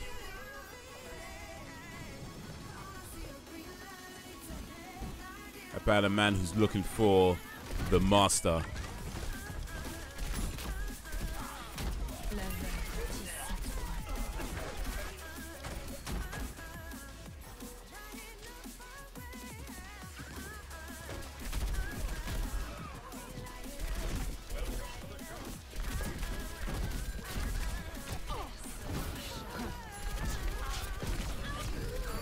Man, you want to keep still? I think if I remember correctly, Beast says Beast. That's the only guy who stands between show and total supremacy, referring to Bruce Lee. Oh, okay. Yeah, and I remember that line. Yeah, actually, I do remember that line. Okay, yeah, I'm come to think about it. Yeah, I think I watched the Bruce Lee movie at the time.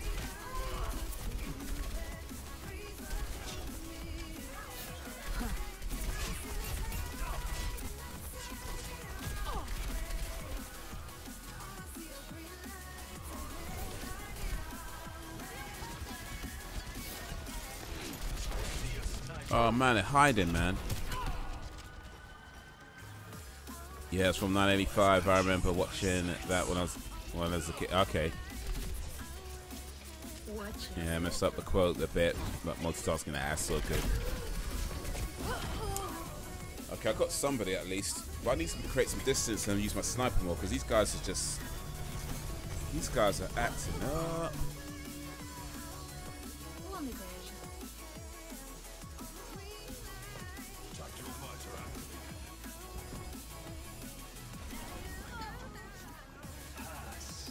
No, let's just be good.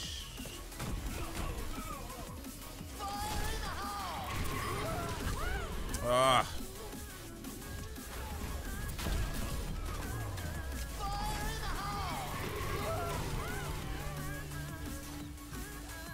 Now you have my attention.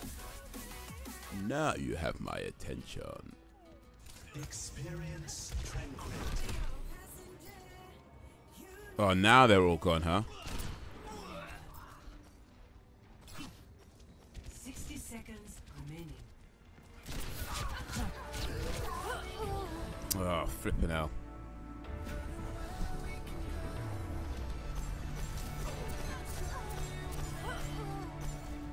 I was looking up Timax to see if he's still acting. I think he still is actually. I think he's done some smaller stuff these days though, but I believe he's still acting, or I don't know, is he? To be honest, I haven't looked him up for a while now, so. Locking down the objective. Rally to me. We must wrest victory from the jaws of time.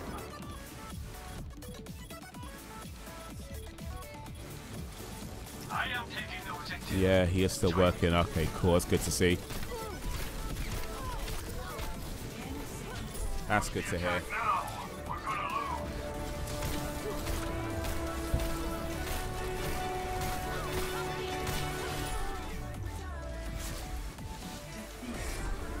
lose. We lost.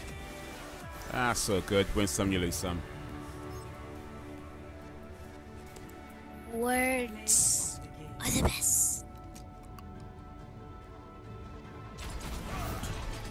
I think he was in a TV show some years back. But yeah, so I do remember looking it up a while ago, but probably when I saw the movie last, actually, I think I looked it up, but nah, can't have been. I'm sure no, because anyway, I'm sure I remember looking it up at some point. Maybe not when I saw the movie. Maybe not the last time I saw the movie, but oh well. We get real lost again.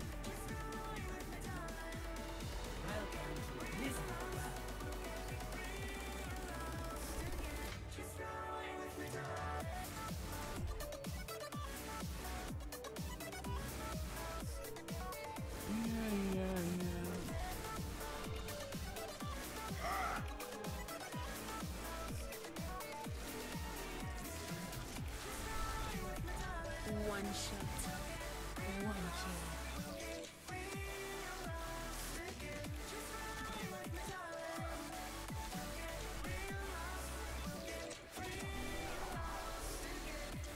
Alright, there's none we're gonna play here though. I'm on my J's.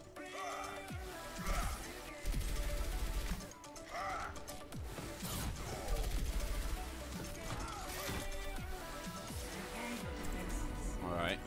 Select your hero.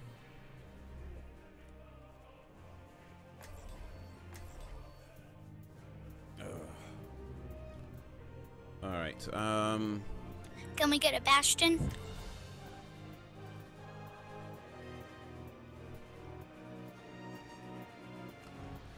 looks like the stream might be dropping down to 1 frame per second. Like, what the hell's going on, man?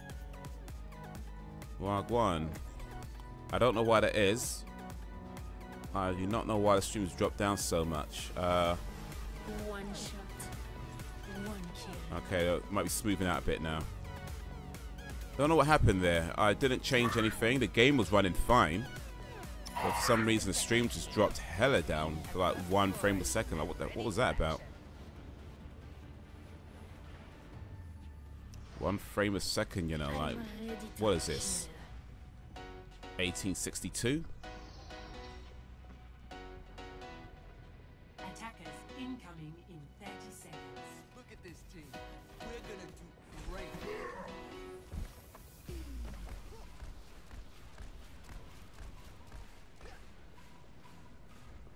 CPU had a brain fart. That could be it. That could very well be it. Let's hope it goes better than the time at the museum. No worries. It was a slideshow moment, but so good. Cool. Yeah, it seems to be okay now. Whatever caused it, hopefully that's... it has happened before, actually. It has happened before. Oh, damn it. It was wasted. It has happened before, so, I don't know, but, shit, I can't get up there, man. Need to find a vantage point. But yeah, it has happened before. I'm not sure what caused it, but so far it doesn't seem to happen often, at least. So And when it does happen, it doesn't seem to last long. So at least that's something.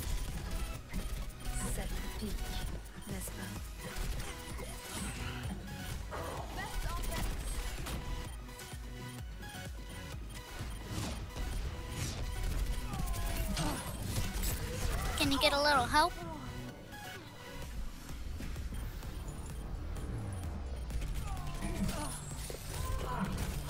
Yo, Moonster, which hero are you playing as?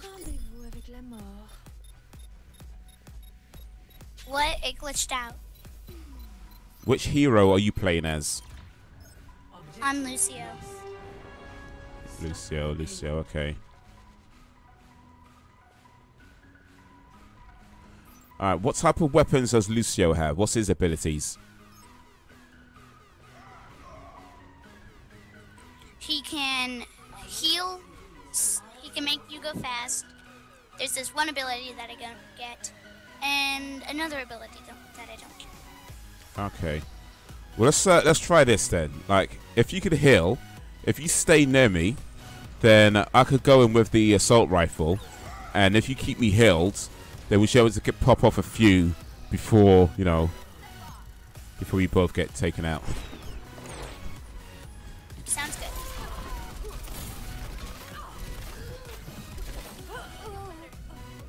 Alright, where you at right now? Somehow I just went in circles. Here I am. So I'm in front of the PYLON terrace. Oh, right. Yeah, I see you. Alright, right behind you. There you go. Can you meet me at Heroes Arcade? Oh, right, you just got killed. Okay. And I died.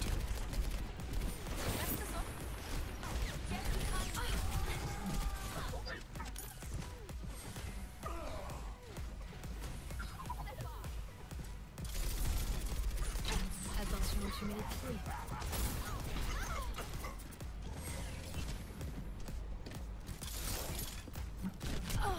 Ah. More.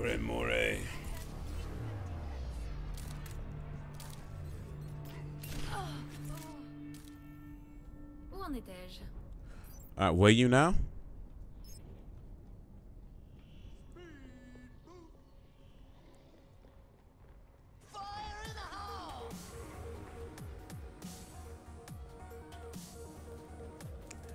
You're right in front of me. Alright, cool. Gotcha. Cool, I gotcha. Alright. Ooh.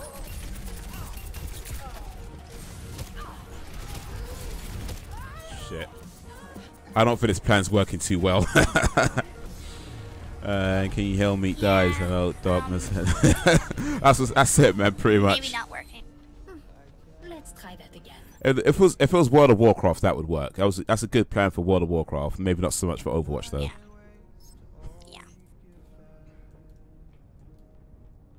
Hello, darkness, my old friend.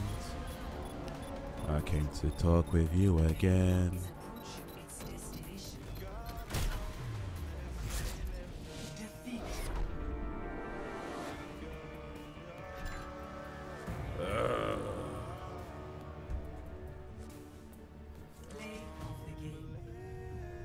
Who's this guy? Right? Oh, Reinhardt. Okay.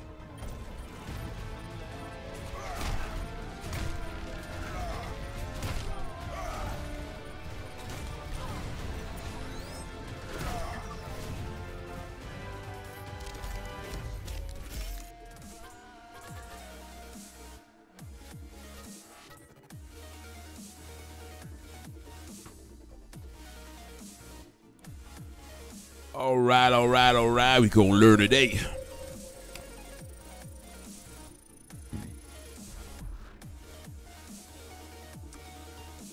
I'm not sure I like the fact that you level up even if you don't get any eliminations.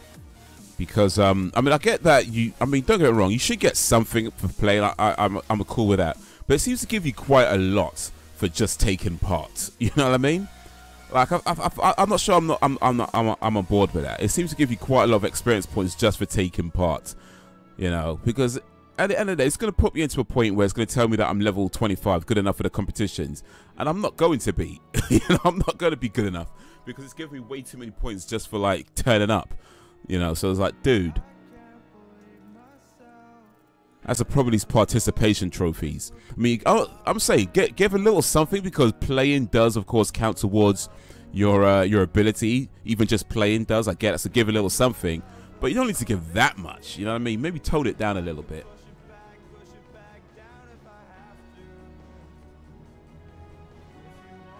Participation awards makes the buyers' dopamine centers light up. You know, that's probably it. That's probably it. Drug dealer model of business. That could be it. You know what?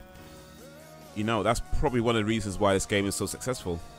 I mean, it's a good game. That's part of the reason, of course, but I think that could be one of the reasons. It doesn't do much for me because I feel like I'm not earning it. You know, I feel like it gives me something I haven't really earned. But I'm sure some other people don't see it that way.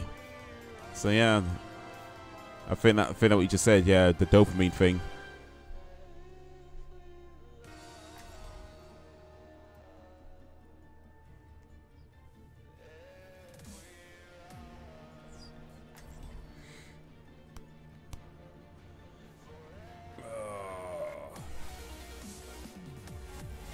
One shot, one kill.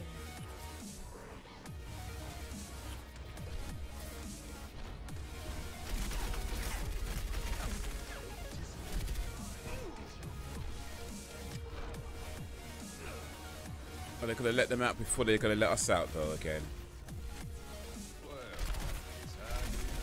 Cheeky bastards. Attack commences in 30 seconds. Oh, oh, oh, oh, oh, oh.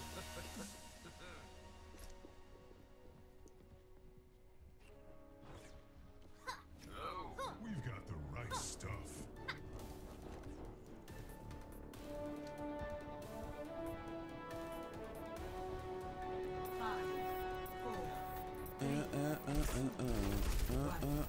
Attack commencing. Capture objective A. All right, Moon. So I'm gonna try and stay on you and then shoot who you shoot.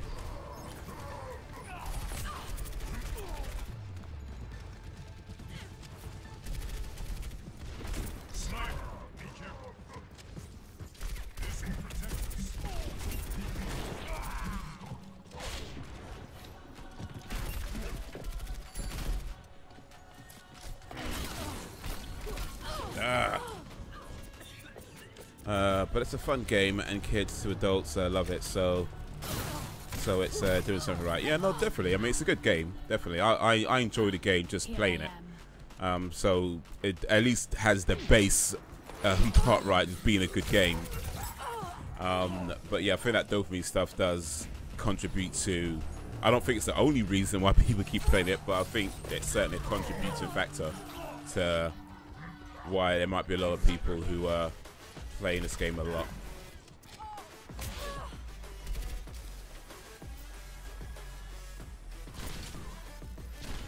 I did not miss. There you go. There you go. I did not miss. Trying to tell me that I missed. You lie.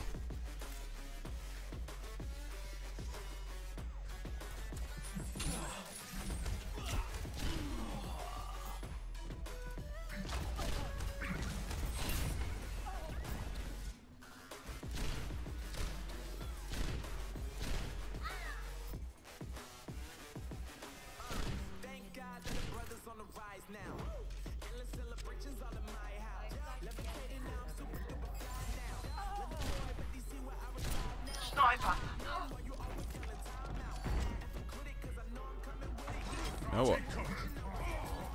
This might be a good spot to be in.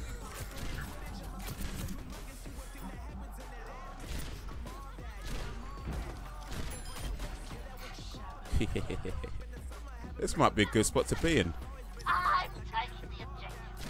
Since I'm right near the health thing. A little bit cheeky, but hey, it's within the rules, right?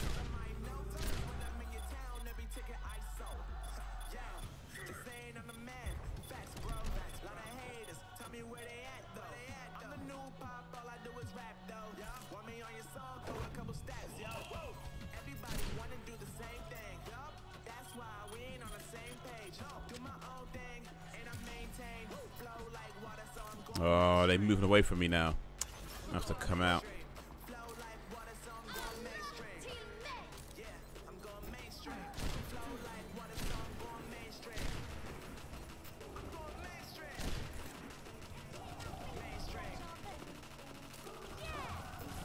Well, like what a song going mainstream.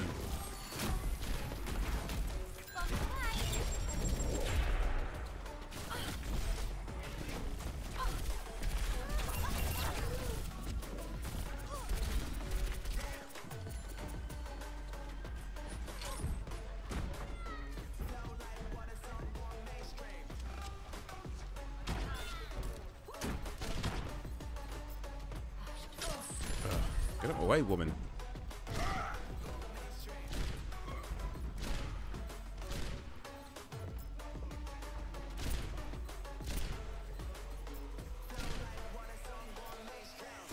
No one can hide from my sight.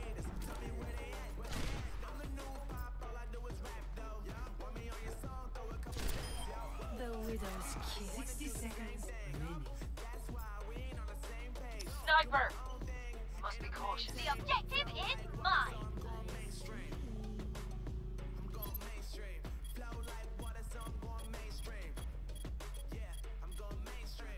Back to recording. I need to get through night 7 of 5. Night 7 of 5 Nights at Freddy. Night 7 of 5.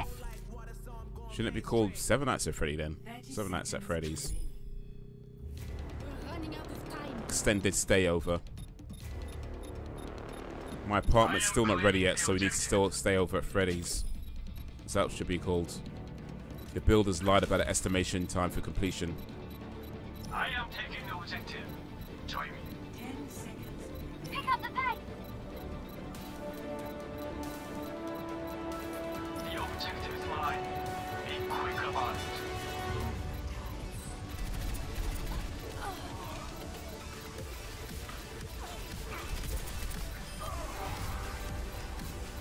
I am claiming the objective. Watch it.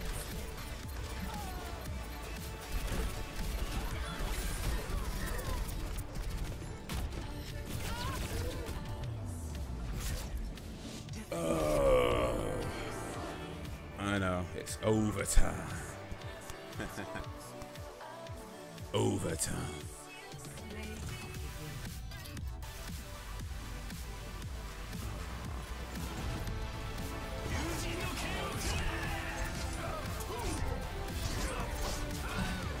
And make sure you're getting paid for it. Make sure you get paid for the overtime, yo. Make sure to get your money right.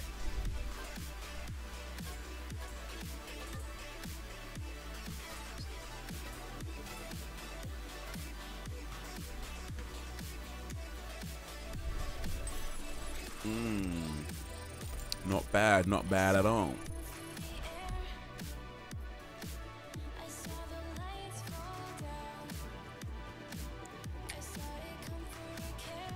Yo, Moonster, thanks for the fun, but I'm out now. Peace out, homie. Welcome to Hollywood. Prepare your defenses.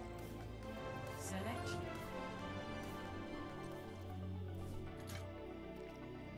I thought it was 5. I thought it was 5 nights, then saw 6 nights, then I thought that was done, but there is 20, 20, 20, 20 mode. Then it's finished. How many nights are there? Damn. They should just call it a whole year at Freddy's, really, shouldn't they? That's what it really should be calling the game. 1 year at Freddy's. That's Final Fantasy, the never-ending story. Never-ending story.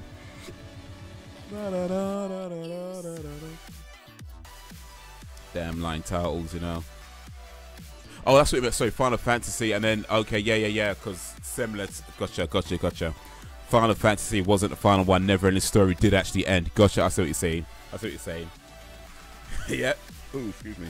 True that, man. True that.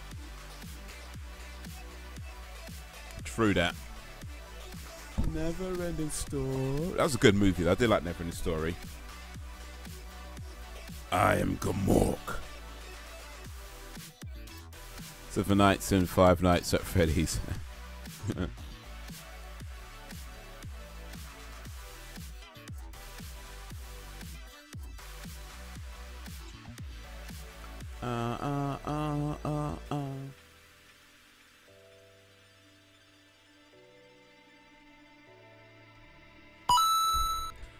Seven fifths ain't too bad.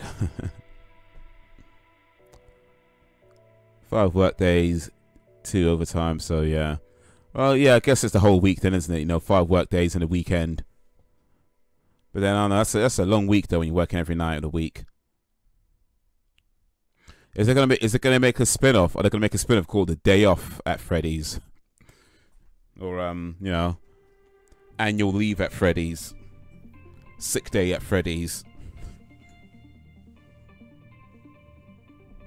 or you know, Maternity Leave at Freddy's? I'm just saying, man, they should explore these options.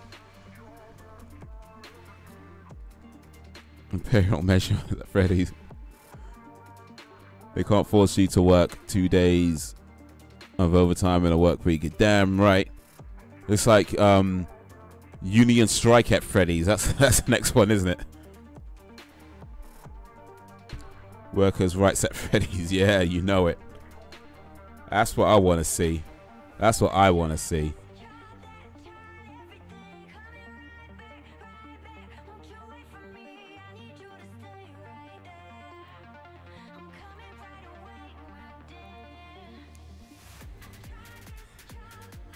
Oh,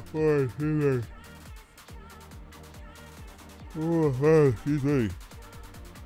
I've done that. Works every day of a whole week. Yeah, no, I've done it too. Yeah, ain't a nice week, but yeah, no, it's been done. It's been done. I think legally you can actually. There's no law that says you can't actually work a full week. There is, however, law stating how many hours you can work in a week. And I can't remember exactly what it is. I think it's somewhere around 70 hours, 60, 70 hours or something like that. I'm not sure exactly the amount, but yeah, there's a law that states how many legal hours you can work in 1 week. But in terms of working daily, yeah, I don't think there's any law that states you can't legally work every day.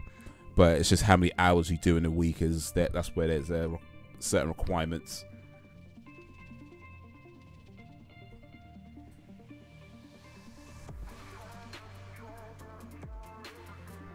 Page look all nice though. Yeah, it looks nice, but then when you have to spend it on bills, it's like, oh man, all that hours just to go into like just to go to a rent or something. It's like, man.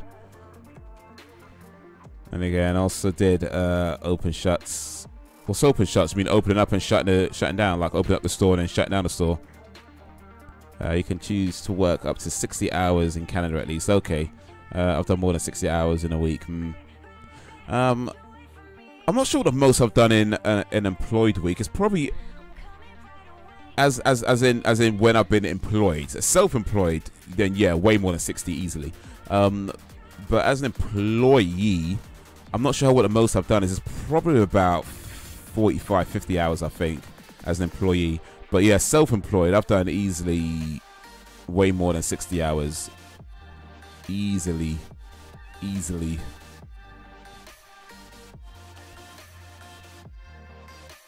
It's nice if you're actually paid for all those hours. Well, yeah, salary's a lot different for real, man.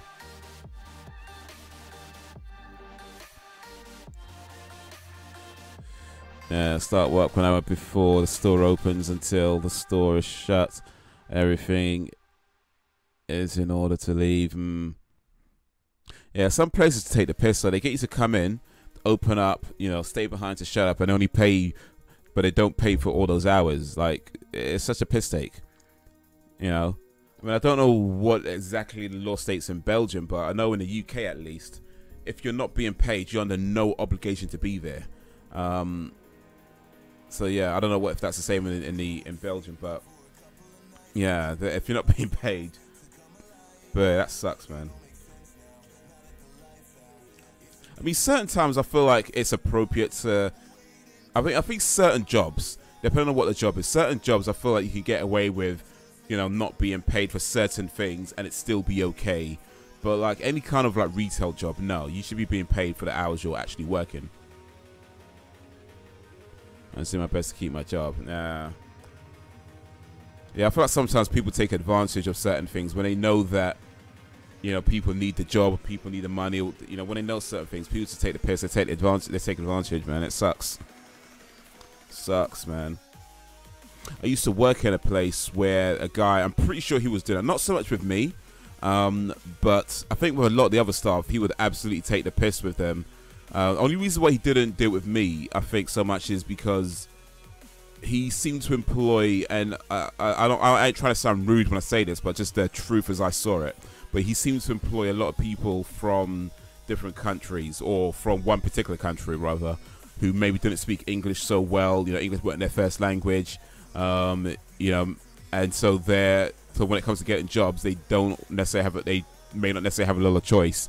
So he employed a lot of people like that, and then because they thought they can't get jobs elsewhere, yeah, he would take the piss with them. Like, I remember one time the lock wouldn't come down, like the shutters for the lock wouldn't come down, and he got them to like stay behind unpaid, waiting for like police to come. It's like, wait a minute, it's like that's not their response. It's your shop. Like, if anybody needs to be there, it's you. You can't be like all at home, you know, relaxing it up while you've got your staff out here not getting paid to look after your shop. That ain't right, man. That ain't right. But yeah, he'll do that, and they'll go along with it because, yeah, I guess they felt that they couldn't get. I mean, you could get jobs elsewhere, by the way. Let me be clear on that. You can, even if you don't speak English very well, it is entirely possible to get better jobs in places that don't take the piss with you.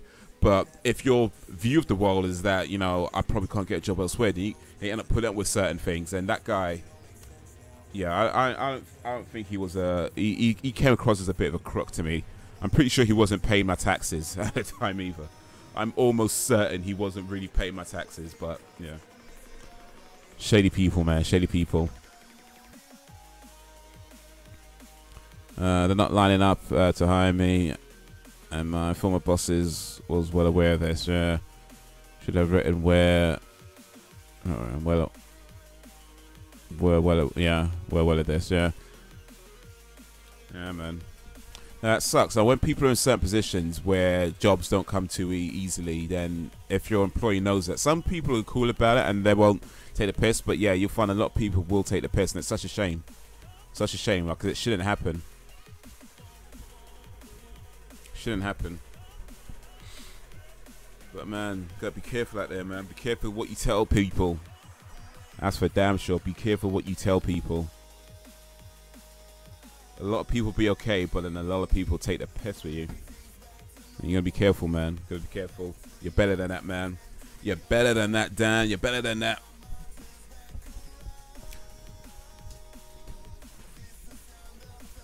Bang. Next job you get is gonna be the best job, because now you've got all the experience from before, and you know how things are. You know what people can be like. So the next job you get is gonna be the best job. Believe that, man. Believe it.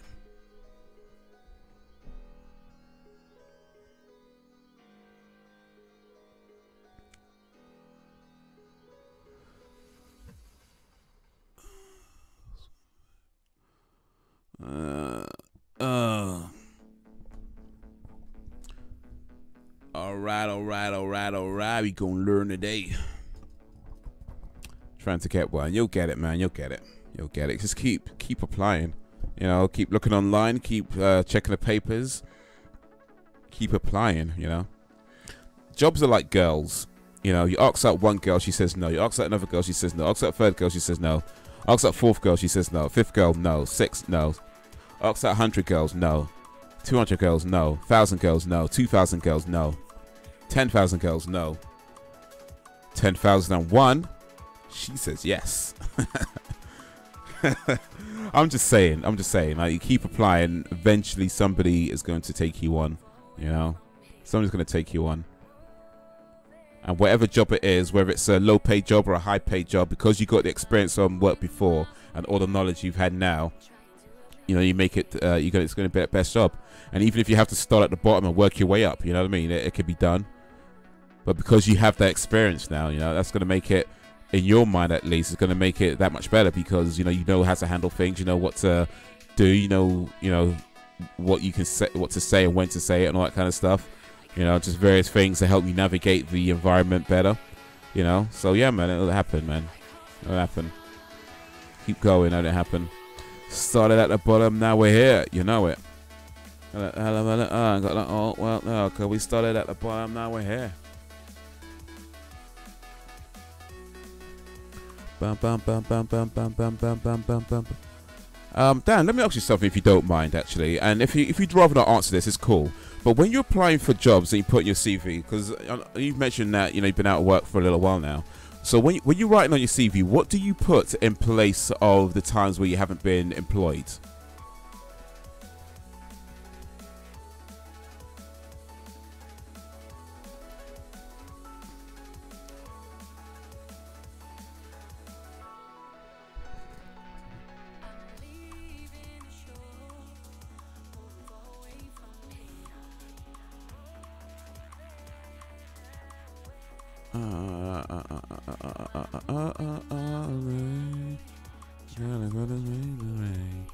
I leave that open. Can't put something in there. Okay. Here's something that I've learnt, and it may be good advice. It may not be. It depends. We'll see. But here's something that I've learnt: never lie on your CV. But you can be a little bit creative. You know what I'm saying? Like, so rather than leaving it open, you know, because for a lot of employers, if there's like, you know, a long period of time where there's no employment or nothing there, you know, it's one of these things where the longer you go without a job, the harder it becomes to get a job. So rather than leaving it blank, you know, what you can do, again, don't lie, but you can put things like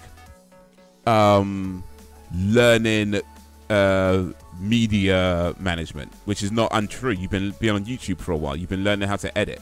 So I mean, what I'm saying is that you can look at what you've been doing and try to phrase it in a way that is applicable to the job you're applying for. You know what I mean? So I'm not saying lie. Don't lie, but you know, look at what you have been doing and phrase it in a way that seems applicable. Okay, so you wasn't employed, but you were doing this for that time. You were you know, learning about the media. You were partake the opinions that you said you used to do. You could phrase it as partaking in social debates or social discussion. You know, something like that. You know, I mean, I'm not saying to use, you know what I mean, not those exact words, but phrasing looking at what you've done and just phrasing it in a way that is suitable for applicable to the job they're applying for. And you have to change it depending on which job it is and what they're looking for, blah blah blah. But you know, just phrase it in a way that's suitable for the job you're applying for. That way, at least you're not leaving it blank, and it looks like you're doing something. You've been doing something that prepares you better for the job you're about to apply for. It's something to consider, at least. You know, something to consider. But yeah. I'll put in stuff like gain skills in games such as Minecraft, Super Metroid, and Overwatch. You're hired, man. You're hired. You're hired. Market your personal journey as experience. Yeah, exactly. Just like that. Yeah, like that. You know, just like that. That's what I think is a good idea to do. That's what I think is a good idea.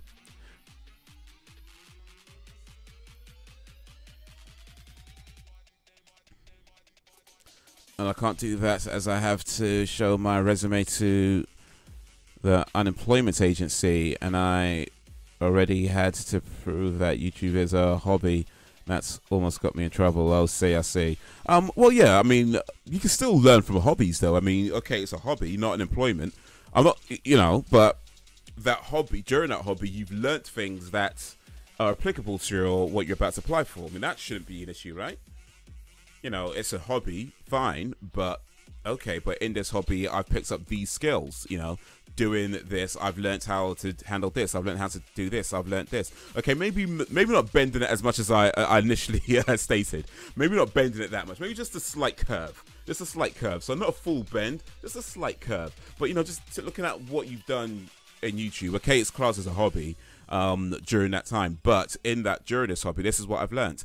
You can use skills. You could talk about skills like time management, because you know, okay, it's a hobby, fine, but you know, you have to wake up at certain times to make sure this is done, that is done. You're looking at research, you're looking at, you know, scripting, you're looking at, you know, managing your time, and that gives you, that's where you learn, you know, say managerial skills or your supervisorial skills. You know, you've learnt about you know, say I don't know, stock control, I don't know, something. But you know, the point I'm making is that, okay, so you're not gonna you know, class it as a job or, you know, anything like that, fine, but you know, maybe just a slight bend. So he's still not lying, and maybe not as bent as before, but just a slight bend, just something that makes it, you know, look more appealing. You know what I mean?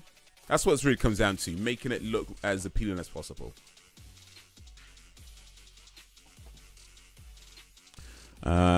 It is more for the specialized jobs on my resume. I literally do leave it blank while I work at a factory. I try not to go too far back on my resume. 5 years is what I go back. 5 years. I think that's more than enough. If they want more than 5 years, I can provide it. But yeah, one of the things I've done, and I know it's going to be different for different people. But one of the things I've done, when I left, I was working at a place for about 5 years, about 5.5 years actually. Anyway, I was working for there for quite a long time, and when I left, one of the things I did right away was actually register as self-employed, and I've been registered self-employed ever since. Even though I've had jobs in between, I've always been registered self-employed, and what that's enabled me to do on my CV is write things like, because in the UK, how it works is that when you register self-employed, register sole trader, you don't necessarily have to register a specific type of business. So I can be a photographer, I can be a filmmaker, I can be a handyman, I can be whatever it is, you know what I mean? But the point is, I don't have to keep registering different businesses. As self-employed sole trader, I can do just different things without having to call them up each time. So what that means is that when I'm writing my CV, if I haven't actually been employed for a while, you know, I could write, you know, self-employed under certain, you know, whatever I was doing, even though my self-employed ventures haven't made me a whole lot of money. But you know, it's something that I could write as, okay, I've been doing this, and you'll try to emphasize the skills and stuff that I've acquired during that time. So that's what I'm basing that advice on, just something that I've done, and trying to, like I say, make it look not a lie, but you know, just a little bend, yeah, but it's still a hobby. They don't take the work projects. I was a part of CRC. I guess things are real different over in Belgium then, by the looks and sounds of it. Well, that's a damn shame, man. That's a damn shame. That's a damn shame. I don't know. It's gonna be something that can be done, though. I'm sure there's something that can be done. Maybe not what I just suggested, but it's gonna be something that can be done. Gotta be something.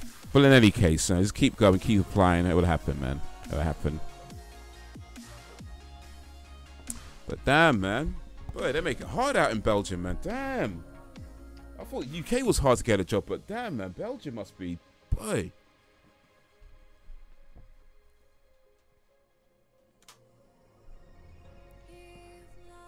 Hard out here. It's hard out here for a pimp.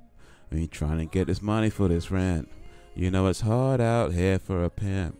When you're trying to get this money for this rent. You know it's hard out here for a pimp. When you're trying to get this money for this rent. You know it's... Okay, I'll stop. Hard out here, man. Damn, hard out here. But yeah, that will happen. Keep going, it will happen, man. Keep applying, it will happen. You know.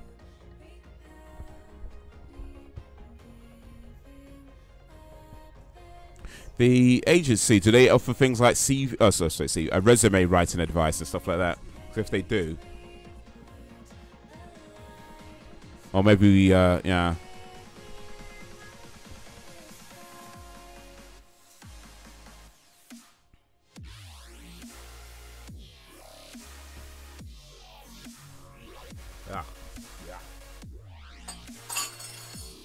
It's hard out here for a pimp. Trying to get this money for this rent.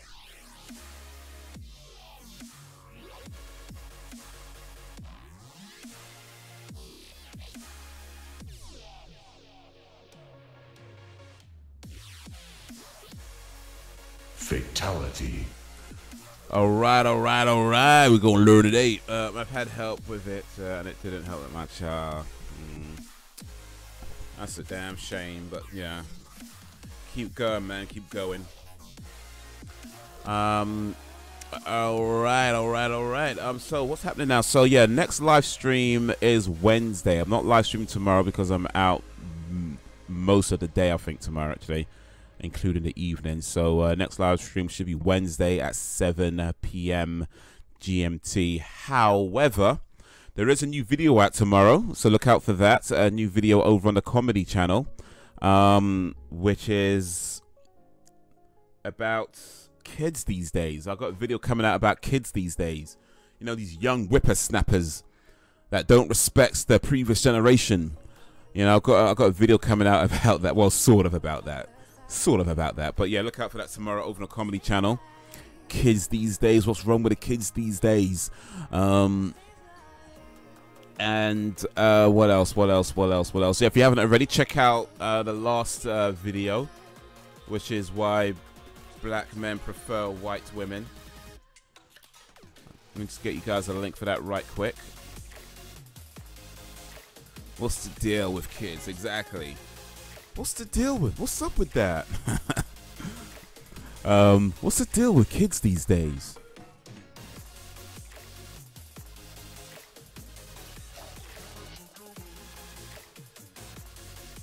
Kids these days, they ain't got no respect for the experienced folks. Exactly, man. That's what's happening.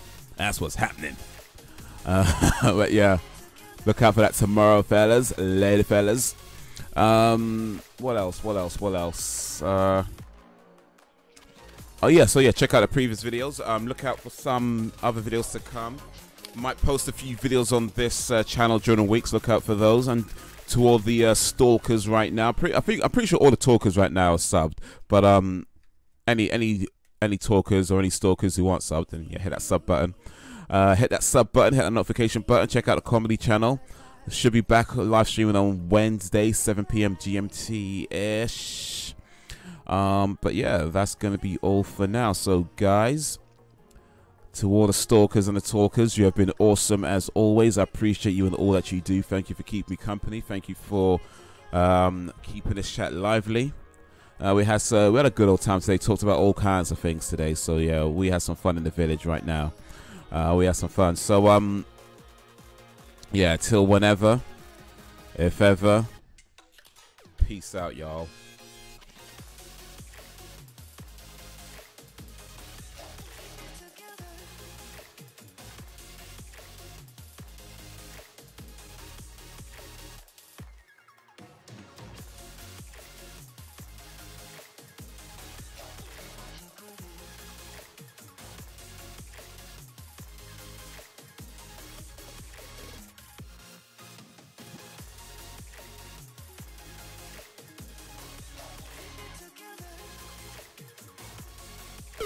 Together.